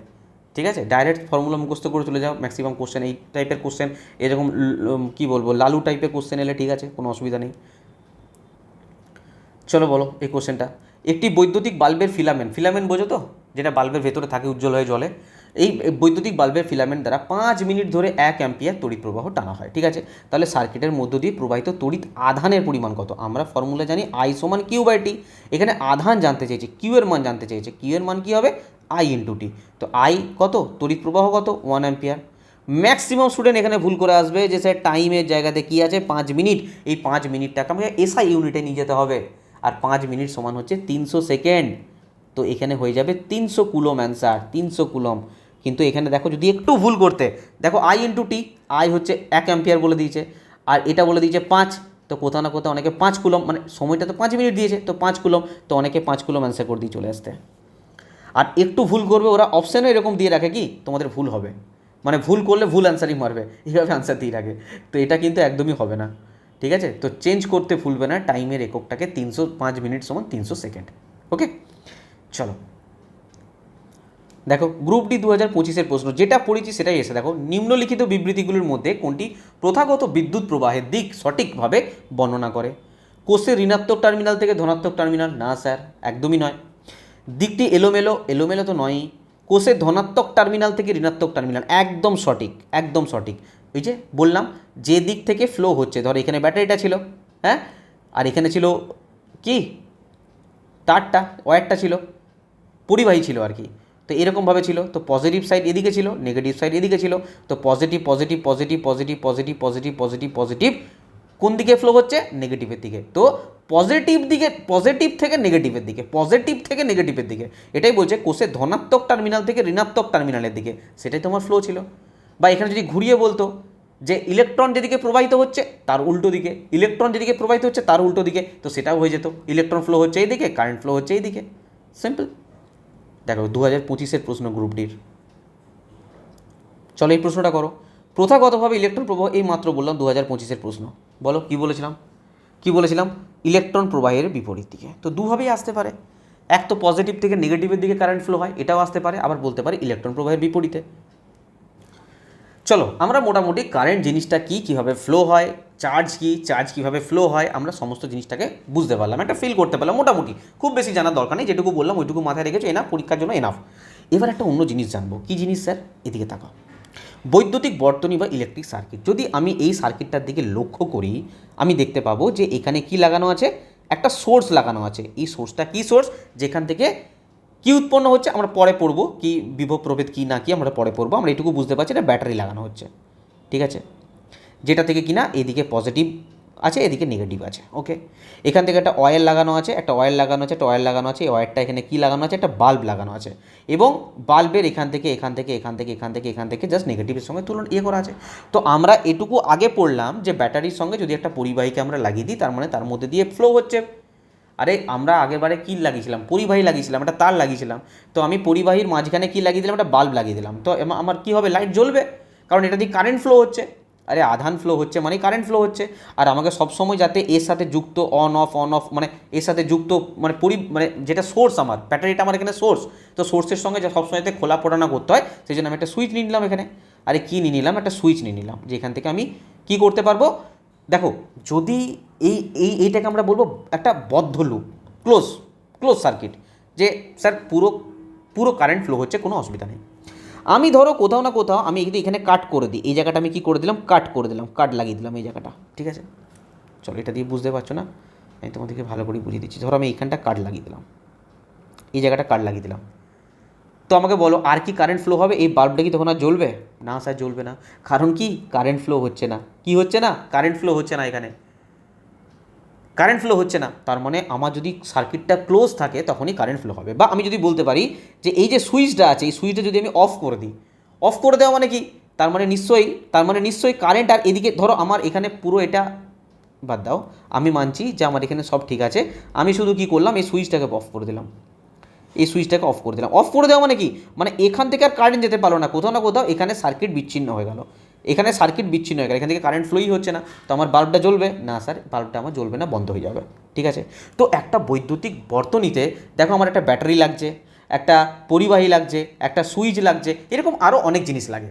যদি আমি মেজার করতে যাই যে আচ্ছা বলো তো এখান থেকে কত আধান যাচ্ছে, কত আধান আসছে, বা আমার এই যে ইলেকট্রিক ফ্লো হচ্ছে, সেই ইলেকট্রিক ফ্লো তড়িৎ প্রবাহের কতটা মান, আমি যদি এসব করতে চাই, তাহলে কি দেখতে পাবো? আমার অনেক কিছু কম্পাউন্ড লাগে। একটা ইলেকট্রিক বর্তনীতে, একটা বৈদ্যুতিক বর্তনী বা ইলেকট্রিক সার্কিটে আমার অনেক কিছু কম্পাউন্ড লাগে, একটা সুইচ লাগে, ব্যাটারি লাগে, বাল্ব লাগে, পরিবাহী লাগে, তারপরে আমি যদি কিছু মেজার করতে চাই সেই মেজারের জন্য সেই সমস্ত ইনস্ট্রুমেন্ট লাগে। তো আমাদেরকে কি জানতে হবে? দেখো আমি বারবার বারবার যদি ব্যাটারি ড্র করতে হয়, আমি বারবার এই ব্যাটারি ড্র করতে থাকবো, এই ব্যাটারি এখানে লিখবো প্লাস, এখানে লিখবো মাইনাস, যোগ করতে থাকবো। যদি আমাকে বাল্ব ড্র করতে হয়, আমি কি সবসময় এরকম করে বাল্ব ড্র করতে থাকবো? যদি সুইচ ড্র করতে হয়, আমি কি সুইচ ড্র করতে থাকবো? ধরো আমাকে একটা মেশিন লাগিয়ে আমাকে তড়িৎ প্রবাহের পরিমাণ মানতে হবে, তো আমি কি করব? ধরো আমি ওই যে ডিভাইসটা লাগিয়ে আমি তড়িৎ প্রবাহের মান নির্ণয় করবো অ্যামমিটারের মাধ্যমে, তো অ্যামমিটারটাকে আমি বারবার ড্র করবো না। এই কম্পাউন্ডগুলোকে আমরা কি করেছি না, কিছু চিহ্নের মাধ্যমে আমরা প্রকাশ করব, কিছু চিহ্নের মাধ্যমে প্রকাশ করব। যে আচ্ছা ব্যাটারি মানে আমি শুধু একটা এমন চিহ্ন দেবো যার মাধ্যমে আমি বুঝতে পারবো এটা একটা ব্যাটারি, এটা একটা ব্যাটারি। একটা সুইচের চিহ্ন আমি একটা এমন চিহ্ন দিয়ে দেবো সেটার মাধ্যমে বুঝতে পারবো আমি সুইচ। আমি বারবার সুইচ লিখবো না, ড্র করবো না, কিছু করবো না। তো আমাদের এনসিইআরটিতে বেশ কিছু কম্পাউন্ডের চিহ্ন দেওয়া আছে, একদম যে যে চিহ্নগুলো আছে প্রত্যেকটা চিহ্নই তোমাদের জানতে হবে, কারণ পরীক্ষাতে প্রচুর প্রশ্ন দেয় এটা থেকে। এবারে অনেক 2025-26 গ্রুপ ডিতে অনেক প্রশ্ন এসছে, তো আমি পুরোপুরি সেই জিনিসটাই নিয়ে এসেছি, তোমরা শুধু মনে রাখবে, ঠিক আছে? চলো, আচ্ছা এখানে কি লেখা আছে একটু দেখে নাও। বৈদ্যুতিক বর্তনী হচ্ছে এমন একটা সম্পূর্ণ বা বদ্ধ পথ নেটওয়ার্কের মধ্যে দিয়ে তড়িৎ প্রবাহ চলতে পারে। বিদ্যুৎ প্রবাহ যদি নির্বিচ্ছিন্ন চালু রাখতে হয়, এই বর্তনীতে বৈদ্যুতিক শক্তির উৎস যেমন ব্যাটারি লাগাতে পারো, জেনারেটর লাগাতে পারো, কুছবি পরিবাহী তার লাগবে, লোড ডিভাইস লাগবে যেমন রোধ, বাতি, মোটর, একটু পরে আমরা রোধও পড়বো কী জিনিস না জিনিস, এবং উৎসে ফিরে আসার একটা সম্পূর্ণ লুপ বা পথ থাকতে হবে। এখান থেকে যে যাচ্ছে যাচ্ছে যাচ্ছে যাচ্ছে, ওকে তো ফিরেও আসতে হচ্ছে না, একে তো ফিরেও আসতে হচ্ছে নেগেটিভ চার্জে আবার, ঠিক আছে? তো এই যে কম্পাউন্ডগুলো লাগছে, এই কম্পাউন্ডগুলোর শর্ট মেথড কিছু চিহ্ন আছে, চিহ্নগুলো আমরা দেখব। চলো দেখো, সিম্পল সিম্পল চিহ্ন, বিশাল কিছু আমরা এক একটা জিনিসকে পরে পড়বো, এখন শুধু চিহ্নগুলো সম্বন্ধে জেনে রাখো। তড়িৎ কোষ মানে আমরা যে ব্যাটারির কথা বলছি না, সেই ব্যাটারি। দেখো এখানে দুটো জিনিস আছে, হ্যাঁ, একটা আছে তড়িৎ কোষ, একটা আছে ব্যাটারি। দেখো জিনিসটা কি হয়, সাপোজ ধরো এটা একটা তড়িৎ কোষ, ঠিক আছে, একটা সিঙ্গেল যেগুলো আমরা ব্যাটারি বলি, অ্যাকচুয়ালি ওটা সেল, ঠিক আছে? আর দেখতে পাও যে একটা বিশাল বড় বড় এরকম এরকম টাইপের ব্যাটারি টাইপের থাকে, আমরা ছোটোবেলায় দেখতাম, চার্জ করতে হয় সেগুলোকে। তো কি হয়, এটাকে বলবো তড়িৎ কোষ, মানে একটা সিঙ্গেল জিনিস, একটা সিঙ্গেল সেল। আর এই অনেকগুলো সেল যদি মিলে যায়, অনেকগুলো সেল যদি মিলে যায়, তারপরে যেটা তৈরি হয় সেটাকে আমরা কি বলবো, ব্যাটারি। মানে অনেকগুলো সেলের সমন্বয়ে একটা ব্যাটারি তৈরি হয়। আর সেল যদি বলা হয় একটা সিঙ্গেল জিনিসকে বোঝায়, সিঙ্গেল জিনিসকে। তো যখনই আমরা এইমাত্র যেটাকে ব্যাটারি বললাম, অ্যাকচুয়ালি ওটা ব্যাটারি নয়, ওটা কি বলবো আমরা, তড়িৎ কোষ বা সেল বলা হয়, ঠিক আছে? ওটাকে আমরা কী দিয়ে ডিনোট করবো নেক্সট টাইম যখনই ওই ধরনের জিনিস ড্র করবো, সিম্পল এই এই এখানে একটা পজিটিভ সাইন দিয়ে দেবো, এখানে একটা নেগেটিভ সাইন দিয়ে দেবো, যেটা এখানে দেওয়া আছে, ঠিক আছে? আমি এক্সট্রা করে করবো না, তোমাদের বুঝতে অসুবিধা হবে, ঠিক আছে? আরে বোঝা যাচ্ছে? ব্যাটারি বা কোষের সমন্বয়, যখন আমি ব্যাটারির কথা বলবো তখন এই জিনিসটাই আমি কি বললাম, অনেকগুলো কোষের সমষ্টি, অনেকগুলো সেলের সমষ্টি। তো এই জিনিসটাই দেখো বারবার ড্র করেছে, এই জিনিসটাই বারবার ড্র করেছে, বোঝা গেছে? ঠিক আছে স্যার। প্লাগ বা চাবি, যেটা এই মাত্র বললাম যে সুইচ অন অফ, দেখো এই দুটো জিনিসকে গুলি ফেলো না। এখানে সুইচ বন্ধ আছে মানে ভেবো না কিন্তু কারেন্ট যাচ্ছে না। যদি এই রকম অবস্থায় থাকে, বন্ধ আছে মানে কি, মানে বদ্ধ লুপের মধ্যে আছে, দেখো এই সাইনটা আছে মানে বদ্ধ লুপ, তার মানে এখানে কারেন্ট ফ্লো হচ্ছে, এখানে কারেন্ট কি হচ্ছে, ফ্লো হচ্ছে, মানে এটা বদ্ধ সার্কিট। আর যখনই ওপেন হয়ে যাবে, ওপেন মানে এরকম টাইপের হয়ে যাবে, ওপেন হয়ে যাবে, তখনই জানবে যে এখান থেকে কারেন্ট ফ্লো আর হচ্ছে না। বলে এরকম বোঝা গেল? এখান থেকে কারেন্ট ফ্লো আর হচ্ছে না, বোঝা গেল? খোলা যদি থাকে, ওপেন যদি থাকে, কারেন্ট ফ্লো হচ্ছে না। আর যদি বদ্ধ অবস্থায় থাকে, এরকম অবস্থায় থাকে, দেখো মাঝখানে একটা চিহ্ন আছে, তার মানে এখানে কারেন্ট ফ্লো হচ্ছে। তারের সংযোগ, ধরো ধরো এখানে কি হয়েছে, ধরো এদিক দিকে একটা তার এসছে, এদিক দিয়ে একটা তার এসছে, এদিক দিয়ে একটা তার এসছে, তো আমি তারের সংযোগ বোঝাবো, তো কী করে বোঝাবো না, এই সাইনটা ব্যবহার করবো, সেখানে আমি তারের সংযোগ হয়ে যাবে। সংযোগবিহীন অতিক্রমকারী তার, মানে সংযোগ করেনি, জাস্ট অতিক্রম করে গেছে, মানে একটা পর একটা ওভারল্যাপ করে গেছে, কিন্তু এর সঙ্গে কোনো কানেকশান নেই, ঠিক আছে? সেক্ষেত্রে আমি কি করব না, এরকমভাবে বোঝাবো, বোঝা গেল? এই প্রত্যেকটা চিহ্ন মনে রাখতে হবে, সব কটা এনসিইআরটিতে দেওয়া আছে, আমি পুরো হুবহু তুলে নিয়ে এসেছি, ঠিক আছে? চলো এখানেই শেষ নয়, নেক্সট আরও আছে, দেখো চলো নেক্সট দেখো। বৈদ্যুতিক বাতি, এই যে বারবার আমি বাল্ব দেখাচ্ছিলাম, সেই বাল্বটা কি বারবার রাখবো না, সিম্পল কী করবো, এরকম ড্র করে দেবো বা এরকম ড্র করে দেবো। সব থেকে বেটার হচ্ছে এরকম ড্র করে দেওয়াটা, অনেক ইজি, সিম্পল। এরকম নেবে, এরকম নেবে, এরকম নেবে, এরকম দেবে, হয়ে যাবে বাল্ব, সিম্পল ব্যাপার। আর রোধক সম্পন্ন রোধ, আমরা না রোধ পড়বো যখন, তখন বুঝবো, এখন মোটামুটিটা জেনে রাখো যে দেখো প্রত্যেকটা পরিবাহীর মধ্যে না কিছু রোধ থাকে। স্যার রোধ কি বলতে পারো, একটা বাধা। আচ্ছা তুমি ধরো তোমার বাড়ি থেকে তুমি একটা ডেস্টিনেশনে যাচ্ছ, তোমার যেখানে যাওয়ার কথা তুমি সেখানে যাচ্ছ, ধরো বাড়ি থেকে তুমি রাস্তার মধ্যে কি লোকজন পাবে না, তুমি কি করতে পারবে, বাইক পুরো 200 স্পিডে ভাগিয়ে যেতে পারো। ধরো তোমার 500 সিসির বাইক আছে, মানলো 500 সিসির বাইক আছে তোমার, তুমি কি করতে পারো 300 স্পিডে 200 স্পিডে কি তুমি ভাগিয়ে যেতে পারবে? না স্যার, মাঝখানে অনেক জ্যাম থাকে, একটা রাস্তার মধ্যে কী থাকে, অনেক জ্যাম থাকে, ঠিক আছে। তো কি হয় না, প্রত্যেকটা পরিবাহীর মধ্যে এরকম কিছু বাধা থাকে, কিছু বাধা থাকে, এটাকে বলা হয় রোধ, এটাকে বলা হয় রোধ। এবার কি করা হয়, এই বাধা থাকা সত্ত্বেও, একটা পরিবাহীতে বাধা থাকা সত্ত্বেও কিছু রোধক লাগানো হয়, কিছু রোধক লাগানো হয়। কেন? আরও রোধ তৈরি করার জন্য, আরও রোধ তৈরি করার জন্য। তখন তোমরা ভাববে যে স্যার রোধ যত আমি তৈরি করব, কোথাও না কোথাও আমার কারেন্ট ফ্লো হতে বাধা দেবে, তো আমি এক্সট্রা রোধ কেন তৈরি করবো ফালতু? তোমার একটা সিম্পল কথা বলো, তোমাদের যখন বাড়ি থেকে যাও, বাড়ি থেকে বেরিয়ে কোনো একটা ডেস্টিনেশনে যাও, যে উদ্দেশ্যে বেরোছো সেই জায়গায় যাও, ধরো রাস্তার মধ্যে তো এমনিই জ্যাম থাকে, স্যার রাস্তার মধ্যে গাড়ি চালানো খুব প্রবলেম হয়, এমনিই জ্যাম থাকে, তার মধ্যে কেন স্পিড ব্রেকার দেয়? স্পিড ব্রেকার দেয় কেন? বাড়ির সামনে বড় বড় হাম থাকে রাস্তার মধ্যে, কেন দেয়?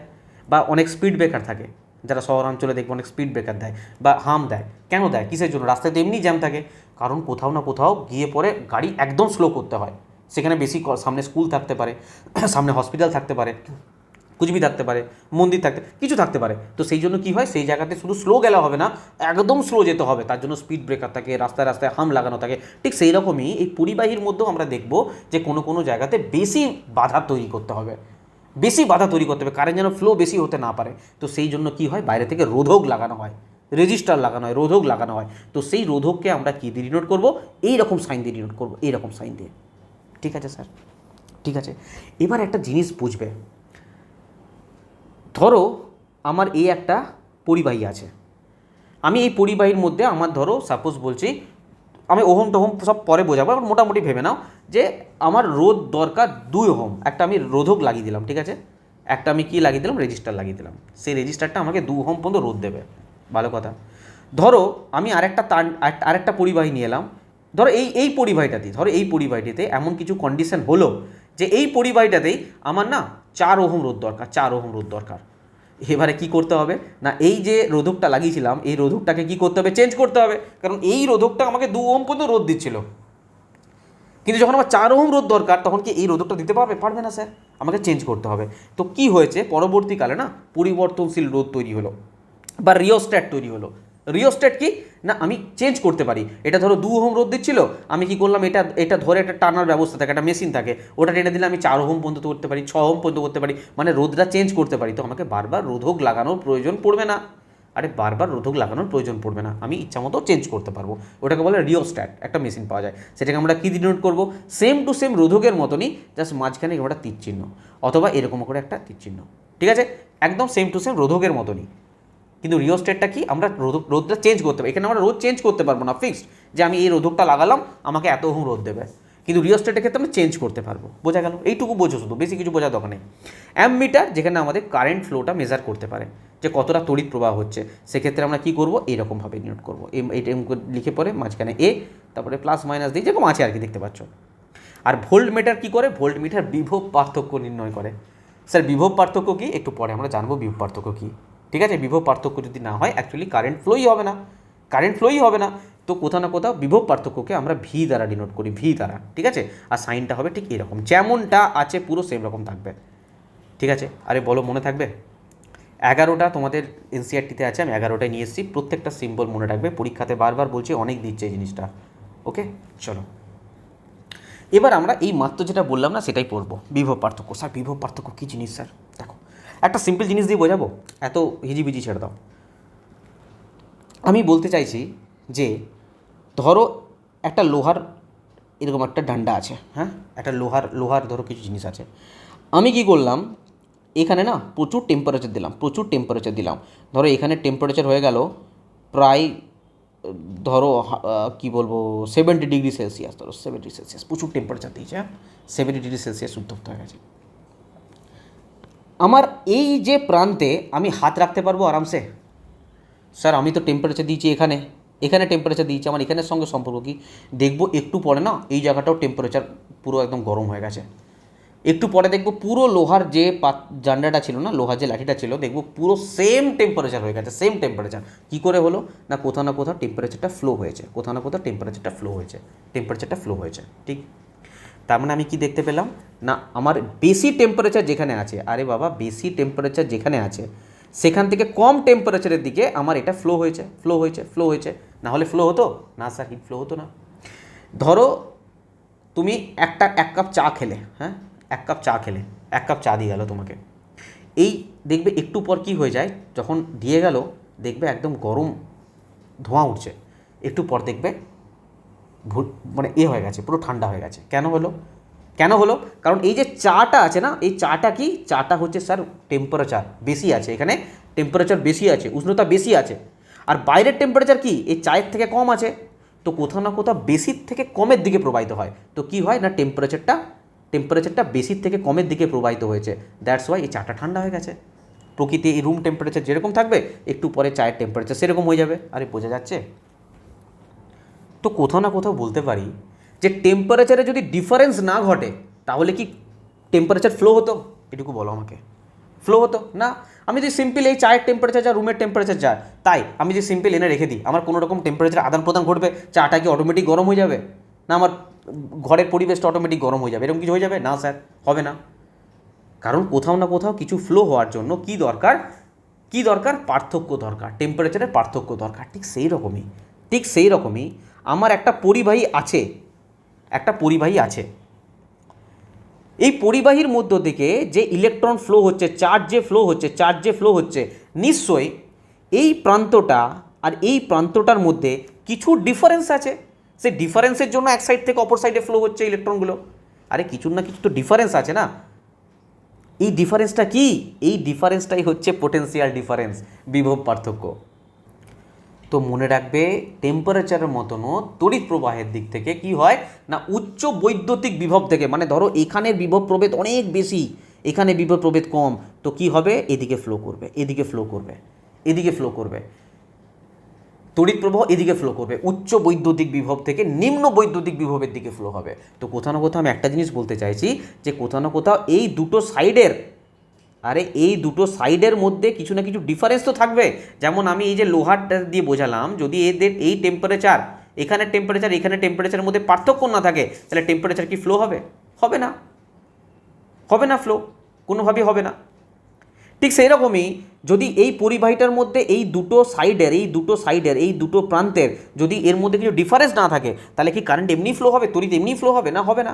এই যে পার্থক্যটাই হচ্ছে পোটেনশিয়াল। কিসের পার্থক্য ঘটে তার জন্য কারেন্ট ফ্লো হয়? না, পোটেনশিয়াল ডিফারেন্স বা বিভব পার্থক্য ঘটে, সেই জন্য কারেন্ট ফ্লো হয়। বলো, এইটুকু বোঝা গেছে? তাহলেই হয়ে যাবে। এই বিভব পার্থক্যকে না আমরা ভি দিয়ে ডিনোট করি, ভোল্ট। এই ইউনিট হচ্ছে ভোল্ট, তো ভি দিয়ে ডিনোট করি। মনে রাখবে ধরো এটা একটা পরিবাহী তো, এবার ধরো আমি মানছি একটা আধান, অনেক আধান আছে এখানে, মানে একটা আধানকে এই প্রান্ত থেকে একটা আধানকে এই প্রান্ত থেকে এই প্রান্তে নিয়ে যেতে যে পরিমাণ কার্য করছি, সেটাই হচ্ছে আমার এই বিভব পার্থক্য। তার মানে আমি বলতে পারি যে ভি সমান W/Q। আরে বলতে পারি কি পারি না? এই কিউটা কিসের? আধানের তো, আধান। যে এই একটা আধানকে এই প্রান্ত থেকে এই প্রান্ত নিয়ে যেতে যে পরিমাণ কার্য করছি, ডাব্লুটা কি ওয়ার্ক, কার্য করছি, যে পরিমাণ কার্য করছি, সেটাই বলবো আমি ভোল্ট। স্যার ইউনিট কি হবে? আচ্ছা, এই কার্যের ইউনিট কি? ইউনিট হচ্ছে জুল। আর এই কুলম্বের ইউনিট কি? আধানের ইউনিট কি? আরে আধানের ইউনিট হচ্ছে স্যার কুলম্ব, যেটাকে আমরা সি দিয়ে ডিনোট করি। তাহলে বলতে পারি জুলকে আমরা জে দিয়ে ডিনোট করি, তাহলে বলতে পারি জুল পার কুলম্ব। আরে বিভব পার্থক্যের ইউনিট কি বলতে পারি? Joule per coulomb. এই জুল পার কুলমকে কি বলা হয়? ভোল্ট বলা হয়, ভোল্ট। ঠিক আছে, মনে রাখবে এই বিভব পার্থক্যকে আমরা একটা যন্ত্রের মাধ্যমে মেজার করতে পারি, তার নাম হচ্ছে ভোল্ট মিটার। ঠিক আছে, চলো আমি যেগুলো বললাম তোমাদের একবার দেখিয়ে দিই। যেগুলো বললাম সেগুলো লেখা আছে, জাস্ট একবার পড়ে নেবে তোমরা নিজেদের মতন করে, কোনো ব্যাপার নেই। বিভব পার্থক্য, যাকে প্রায়শই ভোল্টেজ বলা হয়, আমরা বলি না যে এত ভোল্টেজ কারেন্ট, হ্যাঁ। আচ্ছা, আরেকটা জিনিস আমাকে বলো, ধরো কি হচ্ছে না, আমরা কোনো একটা পরিবাহীর সঙ্গে, যেমন আচ্ছা আমি এখানেই বলছি, ধরো একটা ব্যাটারি, হ্যাঁ, এটা একটা ধরো ব্যাটারি, ধরো পজিটিভ সাইড আর নেগেটিভ সাইড, এর সাথে কি করা হলো, একটা পরিবাহীকে যুক্ত করে দেওয়া হলো, হ্যাঁ, এটা, ঠিক আছে। তো অ্যাকচুয়ালি এই ব্যাটারিটা কী করছে বলো তো? এই ব্যাটারিটা দুটো সাইডের মধ্যে দুটো দুটো প্রান্তের মধ্যে না বিভব প্রভেদ সৃষ্টি করছে। বিভব প্রভেদ যত বেশি সৃষ্টি হবে তত বেশি কারেন্ট ফ্লো হবে, তত বেশি কারেন্ট ফ্লো হবে। ধরো আমার এটা ধরো 10 ভোল্টের ব্যাটারি, হ্যাঁ, আমি ধরো আরেকটা ব্যাটারি এখানে এখানে ফিট করে দিলাম, একটা ব্যাটারি ফিট করে দিলাম, একটা পরিবাহীর সঙ্গে ফিট করে দিলাম, ধরো একটা লাইটের সঙ্গে ফিট করে দিলাম, হ্যাঁ, ধরো একটা লাইটের সঙ্গে ফিট করে দিলাম। ধরো এটা হচ্ছে 20 ভোল্টের ব্যাটারি, হ্যাঁ, 20 ভোল্টের ব্যাটারি মানে কি, মানে এখানে বেশি বিভব প্রভেদ তৈরি করবে, বেশি বিভব প্রভেদ তৈরি করবে, তার মানে কি এই লাইটটা আরও বেশি উজ্জ্বলভাবে জ্বলবে। বোঝা গেল? যত আমি ভোল্টেজ বাড়াবো তার মানে কি দুটো প্রান্তের মধ্যে বিভব প্রভেদ বেশি সৃষ্টি হবে, পোটেনশিয়াল ডিফারেন্স বেশি সৃষ্টি হবে। আর যত পোটেনশিয়াল ডিফারেন্স বেশি সৃষ্টি হবে তত কি হবে, আধানের পরিমাণ বেশি ফ্লো হতে স্টার্ট করবে, বেশি ফ্লো হবে। বোঝা গেল? আমি আরেকবার জিজ্ঞাসা করছি, তোমরা অ্যান্সার দাও তো, যে এইখানে একটা 20 ভোল্টের ব্যাটারির সঙ্গে একটা বাল্ব লাগানো আছে, আর ধরো এখানে একটা 10 ভোল্টের ব্যাটারির সঙ্গে বাল্ব লাগানো আছে, কোনটার উজ্জ্বলতা বাড়বে? মনে রাখবে 20 ভোল্টের যেটা বাল্বটা আছে সেটা উজ্জ্বলতা বাড়বে, তার কারণ একটাই, এখানে কারেন্ট বেশি ফ্লো হবে, কারেন্ট বেশি ফ্লো হবে। যত বিভব প্রভেদ, দুটো সাইডের বিভব প্রভেদ যত বেশি সৃষ্টি হবে তত কারেন্ট বেশি ফ্লো হবে, তত উজ্জ্বলতা বাড়বে। সিম্পল ব্যাপার, ঠিক আছে? চলো, বিভব প্রভেদ বললাম, তড়িৎ ক্ষেত্রে দুটি বিন্দুর মধ্যে একটি ধনাত্মক পরীক্ষামূলক আধানকে সরাতে প্রতি একক আধান দ্বারা কৃতকার্য। বাদ দাও, মনে রাখতে হবে না। এটি সেই দিক নির্ধারণ করে যেদিকে তড়িৎ আধানগুলি প্রবাহিত হবে। এটা মনে রাখো, তড়িৎ প্রবাহ প্রাকৃতিকভাবে উচ্চ বৈদ্যুতিক বিভবের অঞ্চল থেকে নিম্ন বৈদ্যুতিক বিভবের অঞ্চলের দিকে প্রবাহিত হয়। যদি একটা আধান ধরো কিউ দুটো বিন্দুর মধ্যে সরাতে নির্দিষ্ট পরিমাণ কার্য করতে ডাব্লু করতে হয়, তবে সেই বিন্দু দুটির মধ্যে বিভব পার্থক্য হবে ভি সমান ডাব্লু বাই কিউ। ব্যাস, সিম্পল মনে রাখো, যদি কিছু মনে রাখতে না পারো। এসআই ইউনিট হচ্ছে ভোল্ট, যেটাকে বলা হয় জুল পার কুলম। একে পরিমাপ করতে হয় ভোল্টমিটার দিয়ে, ভোল্টমিটার নামক যন্ত্রের সাহায্যে, যা সর্বদা বর্তনীর সাথে সমান্তরাল সমবায় যুক্ত থাকে। সমান্তরাল সমবায় কি, শ্রেণী সমবায় কি পড়াবো, শুধু এইটুকু জেনে রাখো এখন, যে সমান্তরাল সমবায় যুক্ত থাকে ভোল্টমিটার। ঠিক আছে? ডাইরেক্ট কোশ্চেন দেয় কখনো কখনো। ওকে, চলো, যদি বুঝতে পারো কটা কোশ্চেন অ্যান্সার দাও ফটাফট, একদম 2026-এর লেটেস্ট কোশ্চেন। দেখো 2026-এর প্রদত্ত ওহো হো সরি, এখানে একটা ছবি ছিল, ঠিক আছে? ছবিটা ঠিক এরকম টাইপের ছিল, এরকম টাইপের ছিল, এরকম টাইপের ছিল, ঠিক আছে? এবারে বলো যে এই যে চিহ্নটা আছে, প্রদত্ত সার্কিটে যে চিহ্নটা দিয়েছে, বলছে এটা কাকে নির্দেশ করছে? এটা একটা তার? না স্যার, তার তো নয়। এটা কি পরিবর্তনশীল রোধ বা রিওস্ট্যাট? রিওস্ট্যাট, হ্যাঁ স্যার, রিওস্ট্যাটের সাইন এটা, ঠিক। সুইচের নয়, ব্যাটারির নয়, তো কী হবে? রিওস্ট্যাটের। এরকম টাইপের কোশ্চেন দেয়, ঠিক আছে? দেখো 2026-এর কোশ্চেন এটা। চলো এটা বলো, একটা বৈদ্যুতিক সার্কিটে প্লাগ কি উদ্দেশ্য কি বলো? প্লাগ কির উদ্দেশ্য কি বলো? বলো। একটা সার্কিটের মধ্য দিয়ে প্রবাহিত তড়িতে প্রবাহ পরিমাপ করে না, এটা অ্যামিটারের কাজ। একটি সার্কিট সংযোগ করতে এবং বিচ্ছিন্ন করতে, একদম সঠিক। একটা সার্কিট বিচ্ছিন্ন করতে বা সংযোগ করতে, কারেন্ট ফ্লো হবে না না হবে, তার জন্য এটা কাজ হয়, প্লাগ কির কাজ, ঠিক আছে? বলো, যদি দুটি বিন্দুর মধ্যে বিভব প্রভেদ ভি হয়, তাদের মধ্যে কিউ আধান প্রবাহিত হয়, তবে কৃতকার্য কী হবে? দারুণ প্রশ্ন দিয়েছে, বলো বলো, কৃতকার্য কী হবে? আমরা এইমাত্র কি জানলাম বলো, যে বিভব প্রভেদ সমান হচ্ছে ডাব্লু বাই কিউ, তাই তো? তো এখানে বলছে কৃতকার্য কী হবে, ডাব্লু সমান কী হবে না, ভি ইন্টু কিউ হবে। ভি ইন্টু কিউ কোথায় আছে? D, D option. এখানে স্মল কিউ দিয়েছে, তাই এটা স্মল কিউ হয়ে যাবে, ব্যাস, আর কিছু পার্থক্য নেই, ঠিক আছে? চলো দেখো 2026-এ গ্রুপ ডি এসছে এটা। বলছে যদি দুটি বিন্দুর মধ্যে দু কুলম আধান স্থানান্তরিত করতে 12 জুল কার্য করতে হয়, তবে ওই দুটি বিন্দুর মধ্যে বিভব প্রভেদ কত? আমরা বিভব প্রভেদ বা পোটেনশিয়াল ডিফারেন্স হিসাবে কি জানি? ডাব্লু বাই কিউ, মানে কত ওয়ার্ক ডান। এটা কি ডাব্লুটা কি ওয়ার্ক ডান, মানে কৃতকার্য বাই আধান। তো কৃতকার্য কত করেছে বলো? কৃতকার্য করেছে 12 জুল। আর আধান কত? বলছে 2 কুলম। তাহলে এর মধ্যে ভোল্ট কত আসবে বলো? 6 ভোল্ট, 6 ভোল্ট। তো ডি হয়ে যাবে এখানে সঠিক আনসার। 2026-এর টেকনিশিয়ান আসা প্রশ্ন। আরে কনফিডেন্স পাচ্ছ না? 15 ভোল্ট বিভব প্রভেদ থাকা দুটি বিন্দুর মধ্যে 5 কুলম আধান স্থানান্তরিত করতে কতটা কার্য করতে হবে বলো? বলো কতটা কার্য করতে হবে? আমরা কি জানি? ভি সমান ডাব্লু বাই কিউ, ডাইরেক্ট মনে রাখো, বারবার লিখবে না। ডাব্লু সমান ভি ইন্টু কিউ, ডাইরেক্ট মনে রাখো। কৃতকার্য বার করতে বলেছে, ভোল্ট কত দিয়ে দিয়েছে? আরে বিভব প্রভেদ দিয়েছে 15, কিউ 5 দিয়ে দিয়েছে, তাহলে 15 5 75 জুল, তো 75 জুল। ডি হয়ে যাবে সঠিক অ্যান্সার। 2025-এ গ্রুপ ডি আসা প্রশ্ন, করতে পারছো তো? চিন্তা কি, এত ভয় কেন পাচ্ছ? নিজেরাই তো কোশ্চেন করতে পারছো, যেগুলো বলছিলাম তার মধ্যে থেকে কোশ্চেন এসছে। চলো এটা করো। 5 ভোল্ট বিভব প্রভেদের মধ্যে দিয়ে 10 কুলম্ব আধান স্থানান্তরিত করতে কৃতকার্য, আরে ডাব্লিউ সমান কী বললাম, ভি ইন্টু কিউ। তো ভি কত আছে স্যার, ভি হচ্ছে ভোল্ট, 5 ভোল্ট, আর এটা 10 দিয়ে দিয়েছে, তো 10 কুলম্ব আধান, হ্যাঁ ঠিকই আছে, 50 জুল, তো 50 জুলে মারো ঠিক, এএলপির প্রশ্ন এটা। চলো চলো আজকে আমরা আচ্ছা আমাদের এই এতদূর পর্যন্ত টপিক যেগুলো পড়লাম তার রেসপেক্টে আমরা প্রিভিয়াস ইয়ার কোশ্চেন করলাম, আমরা দেখলাম যে মোটামুটি ধারণা ক্লিয়ার। এবার যদি তোমরা একবার রিভিশন দাও বা দাও, তোমরা আরও পরিষ্কার হয়ে যাবে, ঠিক আছে। তো আজকে এই ক্লাসটা এখানেই স্টপ করবো না, আরেকটু করবো বলো, চলো আরেকটু পড়া যাক, কারণ আমাদের সময় কম আছে, একটু বেশিই পড়তে হবে আমাদেরকে, ঠিক আছে। জানি অনেকে বোরিং ফিল করে 1 ঘন্টার বেশি ক্লাস হয়ে গেলে, কিন্তু কিছু করার নেই। দেখো আমরা নেক্সট যেটা জানবো সেটা হচ্ছে ওহমস ল, ওহমের সূত্র। সিম্পল জিনিস, কিচ্ছু এর মধ্যে বিশাল কঠিন কিছু নেই। ওহম বলে একজন বিজ্ঞানী ছিলেন, খুব ভালো বিজ্ঞানী। উনি সিম্পল কী বলে গেছেন, উনি বলে গেছেন যে দেখো একটা জিনিস বুঝো, যে ধরো এই একটা পরিবাহী, ঠিক আছে, এই একটা কি পরিবাহী, ঠিক আছে স্যার, বলছে যে যদি এই পরিবাহীটার টেম্পারেচার কোনোভাবে পরিবর্তন না, আচ্ছা সিম্পল জিনিসটাকে বলি তোমাদের, উনি বলতে চাইছেন একটা কথা, যে এই পরিবাহীর মধ্য দিয়ে যে তড়িৎ প্রবাহ হচ্ছে, ধরো আমি তড়িৎ প্রবাহ, যে এটা তড়িৎ প্রবাহ হচ্ছে আমি মানলাম আই, ক্যাপিটাল আই দিয়ে ডিনোট করি আমরা, ঠিক আছে। বলছে এই যে তড়িৎ প্রবাহের যে মাত্রা, এই দুটো প্রান্তে যে বিভব প্রভেদ হবে না, পোটেনশিয়াল ডিফারেন্স, এই দুটো প্রান্তের যে বিভব প্রভেদ ভি, তার সঙ্গে বলছে ডাইরেক্ট সমানুপাতি হয়ে যাবে, ডাইরেক্ট সমানুপাতি হয়ে যাবে।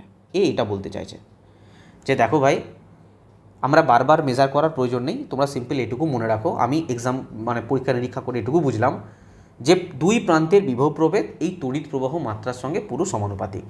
যদি কি না ওর কিছু শর্ত আছে, স্যার কী শর্ত আছে, বলছে তাপমাত্রা যদি কোনো রকমভাবে পরিবর্তন না হয়, তাপমাত্রার পরিবর্তন হওয়া যাবে না, এবং অন্যান্য ভৌত অবস্থা যেমন প্রেসার এর পরিবর্তন হওয়া যাবে না, এই পরিবাহীর যে উপাদান সেই উপাদান পরিবর্তন হওয়া যাবে না। যদি এইগুলো তোমরা যদি পরিবর্তন না করো, তাহলে সিম্পল জেনে রাখো যে এই দুটো প্রান্তের বিভব প্রভেদের সঙ্গে এই তোমার কারেন্ট ফ্লো জেনে রাখো পুরো সমানুপাতিক কেস। যত পরিবাহীর এই দুটো প্রান্তের বিভব প্রভেদ বাড়াবে, এই দুটো প্রান্তের বিভব প্রভেদ তোমরা যত বাড়াবে, কারেন্ট ফ্লো তত হবে, কারেন্ট ফ্লো তত হবে, আরে কারেন্ট ফ্লো তত হবে, এটা উনি বলে গেছেন। তার শর্ত হচ্ছে কোনোভাবে টেম্পারেচার যেন পরিবর্তন না করা হয়, চাপ যেন না পরিবর্তন করা হয়, এবং এই যে পরিবাহীটা যে উপাদান দিয়েই তৈরি, সেই উপাদান যেন পরিবর্তন না করা হয়। যদি এগুলো যদি না করা হয়, তাহলে মনে রাখবে ভি সমানুপাতিক আই, পোটেনশিয়াল ডিফারেন্স যত বাড়বে কারেন্ট তত বাড়বে, পোটেনশিয়াল ডিফারেন্স যত কমবে কারেন্ট প্রবাহ তত কমবে। বলো এইটুকু বোঝা গেছে? হ্যাঁ। উনি আরেকটা জিনিস বললেন যে দেখো এই সমানুপাতিক চিহ্নটা যদি আমি সরিয়ে দিই, তাহলে এখানে একটা জিনিস আসে, তার নাম হচ্ছে আর রোধ, এটাকে বলা হয় রোধ বা রেজিস্ট্যান্স, ঠিক আছে। তো আমরা ফর্মুলা মনে রাখতে পারি, ভি সমান হচ্ছে আই ইন্টু আর, এখান থেকেই এসছে। রেজিস্ট্যান্স আর কিছুই নয়, যেটাকে বাংলায় বলা হয় রোধ, একে আমরা ওহম একক দিয়ে ডিনোট করি, হ্যাঁ ওহম দিয়ে ডিনোট করি, যেহেতু এই বিজ্ঞানী ওহমের সূত্র, সেই ওহমের নাম অনুসারে এটা ওহম আমরা ইউনিট দিয়েছি, ঠিক আছে, এর ইউনিট। আচ্ছা, যদি একটা গ্রাফ তোমাদের এনসিআরটিতে আছে, তোমাদের দেখাবো একটু পরে, যদি এরকম একটা গ্রাফ ড্র করা হয়, যদি আমরা এই সাইডটা মানি যে বিভব পার্থক্য, ঠিক আছে, এটা বিভব পার্থক্য ভোল্ট, আর এদিকটা যদি মানি তড়িৎ প্রবাহের দিক, এটা হচ্ছে বিভব পার্থক্যের দিক, এটা তড়িৎ প্রবাহের দিক, তো আমাদের কি হবে, গ্রাফ কীরকম যাবে, যত ভোল্ট বাড়বে তত কারেন্ট প্রবাহ বাড়বে, তো কোথাও না কোথাও গ্রাফ যাবে এরকম, গ্রাফ যাবে এরকম। যদি তোমাদের 4টে গ্রাফ দিতে দিয়ে বলে কোনটা ভোল্টেজ মানে ওহমের সূত্র অনুযায়ী ভোল্ট আর তড়িৎ প্রবাহের কোনটা গ্রাফ, মনে রাখবে এইরকম গ্রাফ হবে। যত ভোল্টেজ বাড়বে তত কারেন্ট ফ্লো হবে বেশি, যত ভোল্টেজ বাড়বে মানে পোটেনশিয়াল ডিফারেন্স যত বাড়বে তত কারেন্ট ফ্লো হবে বেশি, ঠিক আছে। আর হচ্ছে রেজিস্ট্যান্স, তোমাদের কিছুক্ষণ আগে বললাম না যে রাস্তায় চলার পথে যে হাম্প আসে, বাম্পারগুলো আসে, যে স্পিড ইয়েগুলো আসে, স্পিড ব্রেকাররা আসে, সেটা কি আমাদের যাওয়ার পথে কোথাও না কোথাও বাধা দিচ্ছে। ঠিক সেই রকমই যত এই একটা পরিবাহীর মধ্য দিয়ে যখন একটা কারেন্ট ফ্লো হয় না, এই পরিবাহীর মধ্যে না অনেক কিছু বাধা বিপত্তি থাকে, এই বাধাটাকে হচ্ছে বলে রেজিস্ট্যান্স। তো মনে রাখবে প্রত্যেকটা, ধরো আমি এখানে একটা তামার তার নিলাম, ধরো এখানে একটা লোহার তার নিলাম, তো আমি বলতে পারবো যে ভাই এটার মধ্যে এই পরিবাহীটার মধ্যে যে রোধ সৃষ্টি হবে, আমি এই পরিবাহীটার মধ্যে সেম রোধ সৃষ্টি হবে না, কখনোই পারবো না সেটা বলতে, কারণ পরিবাহীর যে পদার্থ দিয়ে উপাদান দিয়ে তৈরি তার রোধ কিন্তু বিভিন্ন বিভিন্ন হয়। এখানে যে বাধা, আরে তুমি ধরো এখান থেকে তোমার মা বাড়ি আছো, যে জ্যাম পাবে, তুমি এখান থেকে তোমার ধরো কোনো বন্ধুর বাড়ি যাচ্ছ, সেম জ্যাম পাবে কি? এটা হতে পারে না, আলাদা আলাদা হবে। ঠিক আছে, তো আমরা রোধ সম্বন্ধে দেখো এই জিনিসটা বোঝা গেল তো। আমি দেখো আরেকবার রিপিট করে দিচ্ছি পুরো জিনিসটা। ওহম বলতে চাইছে যে দেখো তাপমাত্রা, চাপ এবং পরিবাহীর উপাদান যদি কোনো পরিবর্তন না হয় তাহলে সিম্পল ভোল্টেজ যত বাড়বে কারেন্ট প্রবাহ তত বাড়বে। বিভব পার্থক্য দুটো এই সাইডে যত বিভব পার্থক্য বাড়বে কারেন্ট ফ্লো তত বাড়বে। ভি ভ্যারিজা যায়, ভি সমানুপাতিক আয়। তো এই সমানুপাতিক চিহ্নটা যখন সরে যায় তখন আর আসে। এই আরটা কি? আরটা হচ্ছে রেজিস্ট্যান্স, বাধা। একটা কারেন্ট ফ্লো হতে যে মাঝখানে বাধা সৃষ্টি হচ্ছে, যেই কারেন্টটাকে ফ্লো হতে কোথাও না কোথাও একটা বাধা দিচ্ছে, অপোজ করছে কারেন্টটাকে, তড়িৎ প্রবাহকে বাধা দিতে। বা চার্জ যে ফ্লো হচ্ছে, আমি তড়িৎ প্রবাহ যখন বলতে পারি চার্জ, এই যে আধানগুলো ফ্লো হয়, একটা একটা একটা ধরো পরিবাহী আছে, এই পরিবাহীর মধ্যে দিয়ে যে চার্জ ফ্লো হচ্ছে, চার্জ ফ্লোটাকে যে বাধা দিচ্ছে, অপোজ করছে, সেইটাই হচ্ছে রেজিস্ট্যান্স। ঠিক আছে, এটা একটা পরিবাহী ধর্ম বলতে পারো, একটা পরিবাহী ধর্ম, সরি। তো এটা ডিফারেন্ট ডিফারেন্ট মেটেরিয়ালে ডিফারেন্ট এই রেজিস্ট্যান্স তৈরি হয়। আর এটাকে আমরা কী দিয়ে ডিনোট করি? ওহম। এবং এর ডোনেট করি এরকমভাবে। আচ্ছা, আমরা এটাকে এইভাবেও লিখতে পারি। দেখো একটা জিনিস, আমরা এইমাত্র বললাম ভি সমান আই আর। যদি আমি শুধুমাত্র রেজিস্ট্যান্সের কথা বলি তাহলে লিখতে পারি ভি বাই আই। আর লিখতে পারি কি পারি না? V by I. ঠিক আছে, চলো যেগুলো বললাম তোমাদের আবার লিখিত আকারে দেখিয়ে দিই। দেখো, ওহমের সূত্র অনুযায়ী কোনো পরিবাহীর তাপমাত্রা অন্যান্য ভৌত অবস্থা যদি অপরিবর্তিত থাকে, পরিবাহীর মধ্য দিয়ে প্রবাহিত তড়িৎ প্রবাহ মাত্রা প্রবাহীর দুই প্রান্তে বিভব পার্থক্যের সরাসরি সমানুপাতিক হবে। ঠিক আছে, এটা যেটা তোমাদের বললাম। ভি হচ্ছে পরিবাহীর দুই প্রান্তে বিভব পার্থক্য, এগুলো তোমরা জানো, কী বলবো তো দেখে নেবে। ঠিক আছে, আর আই সমান ভি বাই আর, আর রোধ যদি বার করতে হয় তাহলে ভি বাই আই। এটা ফর্মুলা, জাস্ট এই ফর্মুলাটা মনে রাখবে। ঠিক আছে, চলো দেখো এখানে তোমরা দেখতে পারো, তোমাদের এনসিআরটিতে আছে, এই গ্রাফটার কথা বলছিলাম যে বিভব পার্থক্য যত বাড়বে তত তড়িৎ প্রবাহ বাড়তে থাকবে। এই গ্রাফটার কথাই বলছিলাম তোমাদের। এখানে কী লেখা আছে? 1827 সালে একজন জার্মান পদার্থবিদ সিমন ওহম 1787 থেকে 1854 সাল একটি ধাতব তারের মধ্য দিয়ে প্রবাহিত তড়িৎ প্রবাহ আই এবং দুই প্রান্তের বিভব পার্থক্যের মধ্যে সম্পর্ক বের করেন। তাপমাত্রা অপরিবর্তিত থাকলে কোনো তড়িৎ বর্তনীতে যুক্ত কোনো ধাতব তারের দুই প্রান্তের বিভব পার্থক্য যদি ভি ওর মধ্য দিয়ে প্রবাহিত তড়িৎ প্রবাহের সমানুপাতিক হয়। এটাই আমরা বললাম, একে ওহমের সূত্র বলে। এবার কী বলা যায়? ভি ভ্যারিজাজ আই, ভি সমানুপাতিক আই। ঠিক আছে, তো এখানে যে ধ্রুবকটা আসছে সেই ধ্রুবকটাকে আর বলছি, তখন ভি সমান আই আর। একটি নির্দিষ্ট তাপমাত্রায় প্রদত্ত ধাতব তারের ক্ষেত্রে সমীকরণে থাকা আর, এই যে আর যেটা আছে একটি ধ্রুবক, একে ধাতব তারটির রোধ বলে, একে ধাতব তারটির রেজিস্ট্যান্স বা রোধ বলে। এটি হলো পরিবাহীর সেই ধর্ম যা এর মধ্য দিয়ে আধানের প্রবাহকে বাধা দেয়। সিম্পল। এর এসআই একক কি? ওহম, যাকে গ্রিক অক্ষর এটা দিয়ে ডিনোট করা হয়, এরকম ডিনোট করা হয় ওহম। ঠিক আছে, ওহমের সূত্র অনুযায়ী কি? আর সমান ভি বাই আই, আর সমান ভি বাই আই। যদি কোনো পরিবাহীর দুই প্রান্তে বিভব পার্থক্য 1 ভোল্ট হয়, তবে তার মধ্য দিয়ে প্রবাহিত তড়িৎ প্রবাহ 1 অ্যাম্পিয়ার হয়, তাহলে ওই পরিবাহী রোধ হচ্ছে আর হলো 1 ওহম। ঠিক আছে, সমীকরণ থেকে ভি সমান আই আর জানা যায়। এই জিনিসটাই লেখা আছে, এটা তোমাদের বললাম আমি মাত্র। ওকে, আচ্ছা আমাকে তোমরা একটা সিম্পল জিনিস বলো। আমি বলছি ধরো কোনো একটা পরিবাহী, তার সাইজ হচ্ছে এতটা, তার লেন্থ, হ্যাঁ এতটা তার লেন্থ। ঠিক আছে, আরেকটা পরিবাহীর লেন্থ ধরো এতটা। বলো তো কার ক্ষেত্রে রোধ বেশি হবে? এটার ক্ষেত্রে রোধ বেশি হবে নাকি এটার ক্ষেত্রে রোধ বেশি হবে? দেখো তোমাদের সিম্পল ব্যাপার, আমি ধরো 5 কিলোমিটার রাস্তা যাচ্ছি, এখানে আমি জ্যাম বেশি পাবো না আমি 100 কিলোমিটার যাচ্ছি, এখানে আমি জ্যাম বেশি পাবো? কোথায় জ্যাম বেশি পাবো? সম্ভাবনা সব দিকে কোথায় বেশি? স্যার 100 কিলোমিটার যেখানে যাচ্ছি সেখানে আমার সম্ভাবনা বেশি যে আমি বেশি জ্যাম পাবো ওখানে। ঠিক আছে, ঠিক সেই রকমই পরিবাহী যত লম্বা হবে, যত লেন্থ ওর বাড়বে, যত ওর লেন্থ বাড়বে, তত রোধ বাড়ার সম্ভাবনা সব থেকে বেশি। তো কোথাও না কোথাও আমি বলতে পারি যে আর সমানুপাতিক এল। স্যার কিসের জন্য বললাম এটা? কারণ হচ্ছে লেন্থ যত বাড়বে, লেন্থ পরিবাহী দৈর্ঘ্য যত বাড়বে তত আমার কি বাড়বে?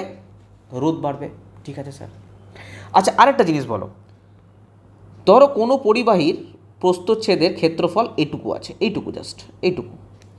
আর একটা পরিবাহী ধরো এই এতটা চওড়া, এই এতটা চওড়া। এর পরিবাহী এর প্রস্থচ্ছেদের ক্ষেত্রফল ধরো আমি এ বললাম, এ ধরো এতটা চওড়া। তো বলো তো কার ক্ষেত্রে রোধ কম হবে? আরে তোমাদের বাড়ির ধরো ওটা গলি দিয়ে যাচ্ছি, এই গলিতে জ্যাম বেশি হবে না রাস্তা যদি চওড়া হয়, এতটা চওড়া হয় রাস্তা, সেই চওড়া রাস্তায় জ্যাম বেশি হবে। স্যার চওড়া রাস্তা হলে যেমন বাইপাস দেখি আমরা, অনেক চওড়া রাস্তা, জ্যাম থাকে না, সোজা গাড়ি বেরিয়ে চলে যায়। তার মানে কি কোথাও না কোথাও যত চওড়া হবে মানে কি প্রস্থচ্ছেদের ক্ষেত্রফল পরিবাহী যত বাড়বে তত কি হবে, রোধ কমে যাবে, রোধ কমে যাবে। তার মানে কোথাও না কোথাও ব্যস্তানুপাতিক সম্পর্ক, মানে পরিবাহী প্রস্থচ্ছেদের ক্ষেত্রফল যত বাড়বে রোধ তত কমবে। বলতে পারি। তো আমি এই দুটো ফর্মুলাকে যদি আমি এক জায়গায় করি, এই ফর্মুলাটা আর এই ফর্মুলাটা যদি আমি এক জায়গায় করি, আমি লিখতে পারি এই জিনিসটা আর এই জিনিসটা লিখতে পারি যে লেন্থের সঙ্গে রোধের সম্পর্ক হচ্ছে সমানুপাতিক, লেন্থ যত বাড়বে রোধ তত বাড়বে। আর প্রস্থচ্ছেদের ক্ষেত্রফলের সঙ্গে রোধের সম্পর্ক হচ্ছে ব্যস্তানুপাতিক, প্রস্থচ্ছেদের ক্ষেত্রফল যত বাড়বে রোধ তত কমবে, প্রস্থচ্ছেদের ক্ষেত্রফল যত কমবে রোধ তত বাড়বে, ব্যস্তানুপাতিক সম্পর্ক। ঠিক আছে। আর এই যে সমানুপাতিক চিহ্নটা যদি আমি এখান থেকে সরিয়ে দিই, আমি এখানে একটা জিনিস নিয়ে আসি যেটা এরকম দেখতে, যেটাকে আমরা কী বলি, রো বলি, rho rho into L by A. এই রোটা কি, এই রোটা হচ্ছে একটা কনস্ট্যান্ট ধ্রুবক, যেটাকে আমরা কি বলি, রোধাঙ্ক, রেজিস্টিভিটি বলি। আরে আমরা এই রোটাকে কি বলি, এই রোটাকে কি বলি বলো, এভাবে দিতে পারো, এইভাবে দিতে পারো, যেভাবে ইচ্ছে। রোটাকে আমরা কি বলি, রেজিস্টিভিটি বলি, রোধাঙ্ক বলি, রোধাঙ্ক। বা অনেক জায়গায় লেখা থাকে স্পেসিফিক রেজিস্ট্যান্স।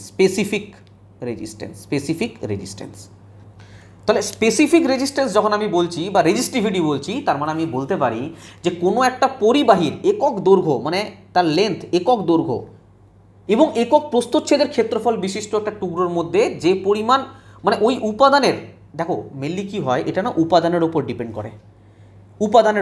করে, রোধাঙ্ক কিন্তু আর কোনো কিছুর উপর ডিপেন্ড করে না। যদি বলে স্যার লেন্থের উপরে ডিপেন্ড করে রোধাঙ্ক, না স্যার, তাহলে স্যার এখানে যে বললেন লেন্থ আর এরিয়ার ব্যাপারে, আর এটা রোধের কথা বললাম, রোধ ডিপেন্ড করে, আরে রোধ ডিপেন্ড করে লেন্থের ওপরে, প্রস্থচ্ছেদের ক্ষেত্রফলের ওপরে, কিন্তু রোধাঙ্ক কারোর উপরে ডিপেন্ডেন্ট নয়, রোধাঙ্ক লেন্থের উপরও ডিপেন্ডেন্ট নয়, প্রস্থচ্ছেদের ক্ষেত্রফলের উপরও ডিপেন্ডেন্ট নয়, এই পরিবাহীর যে উপাদান আছে না, ওই উপাদানের উপরে ডিপেন্ডেন্ট। ঠিক আছে।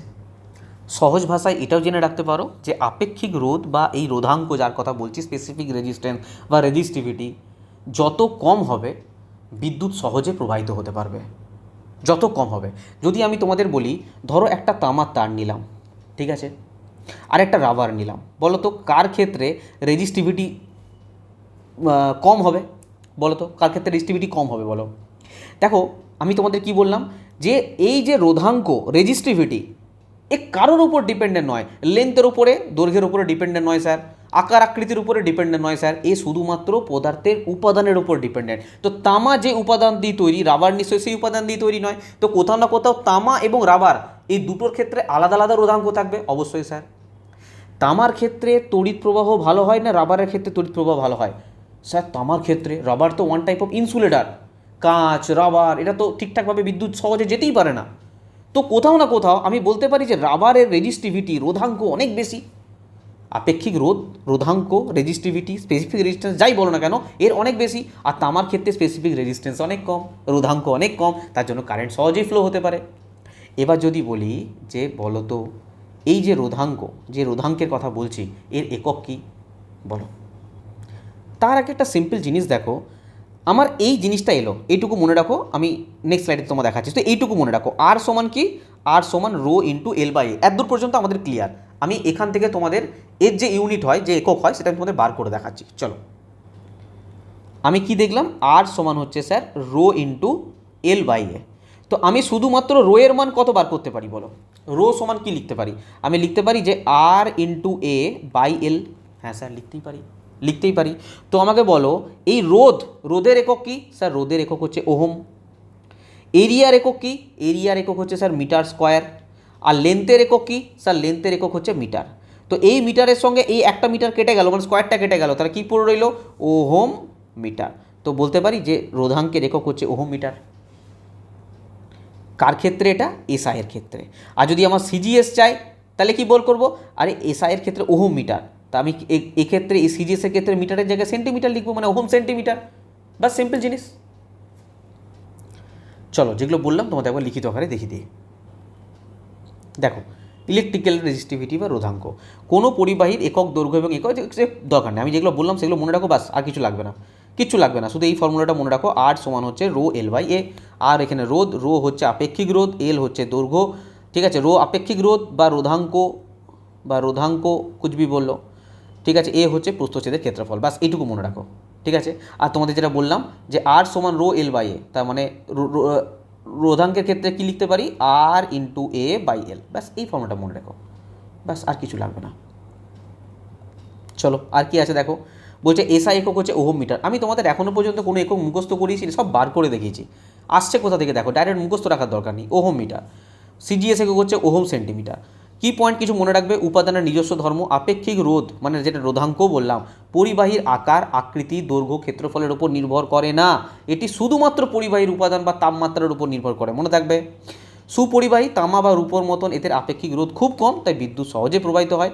আর যেগুলো ইনসুলেটার, কাঁচ, রাবার, এগুলোর ক্ষেত্রে আপেক্ষিক রোধ খুবই বেশি, সেই জন্য বিদ্যুৎ সহজে যেতে পারে না। আবারও বলছি, আপেক্ষিক রোধ বলুক, রোধাঙ্ক বলুক, স্পেসিফিক রেজিস্ট্যান্স বলুক, রেজিস্টিভিটি বলুক, এটা একটা লোকেরই নাম। ঠিক আছে, দেখো তোমাদের এনসিআরটিতে এটাই আছে, দেখে নেবে, ওই যা বললাম তাই আছে, আলাদা করে আর কিছু বলছি না। ঠিক আছে, আরেকটা জিনিস মনে রাখবে, দেখো ধাতু এবং ধাতু সংকরে রোধাঙ্কের মান খুবই কম। ঠিক আছে, 10⁸ ওহম মিটার থেকে 10⁻⁻6 মিটার পাল্লায়। ঠিক আছে, এরা তার তড়িতে সুপরিবাহী। আমি বললাম না, যত রোধাঙ্কের মান কম হবে তার মানে তার মধ্য দিয়ে তড়িৎ খুব ভালো ফ্লো হচ্ছে। ঠিক আছে, 10⁸ থেকে 10⁻⁸ ওহম মিটার থেকে 10⁻⁶ ওহম মিটার, এটা হচ্ছে কাদের ক্ষেত্রে বললাম, ধাতু সংকরের ক্ষেত্রে। এই ক্ষেত্রে ভালো তড়িৎ ফ্লো হবে, এখানে রেজিস্টিভিটির মান খুবই কম। আর রাবার কাচের মতন অন্তরক পদার্থ রোধাঙ্কের ক্ষেত্রে 10⁻12 থেকে 10⁻17 ওহম মিটার, তার মানে বুঝতে পারছো কত বেশি রোধাঙ্ক।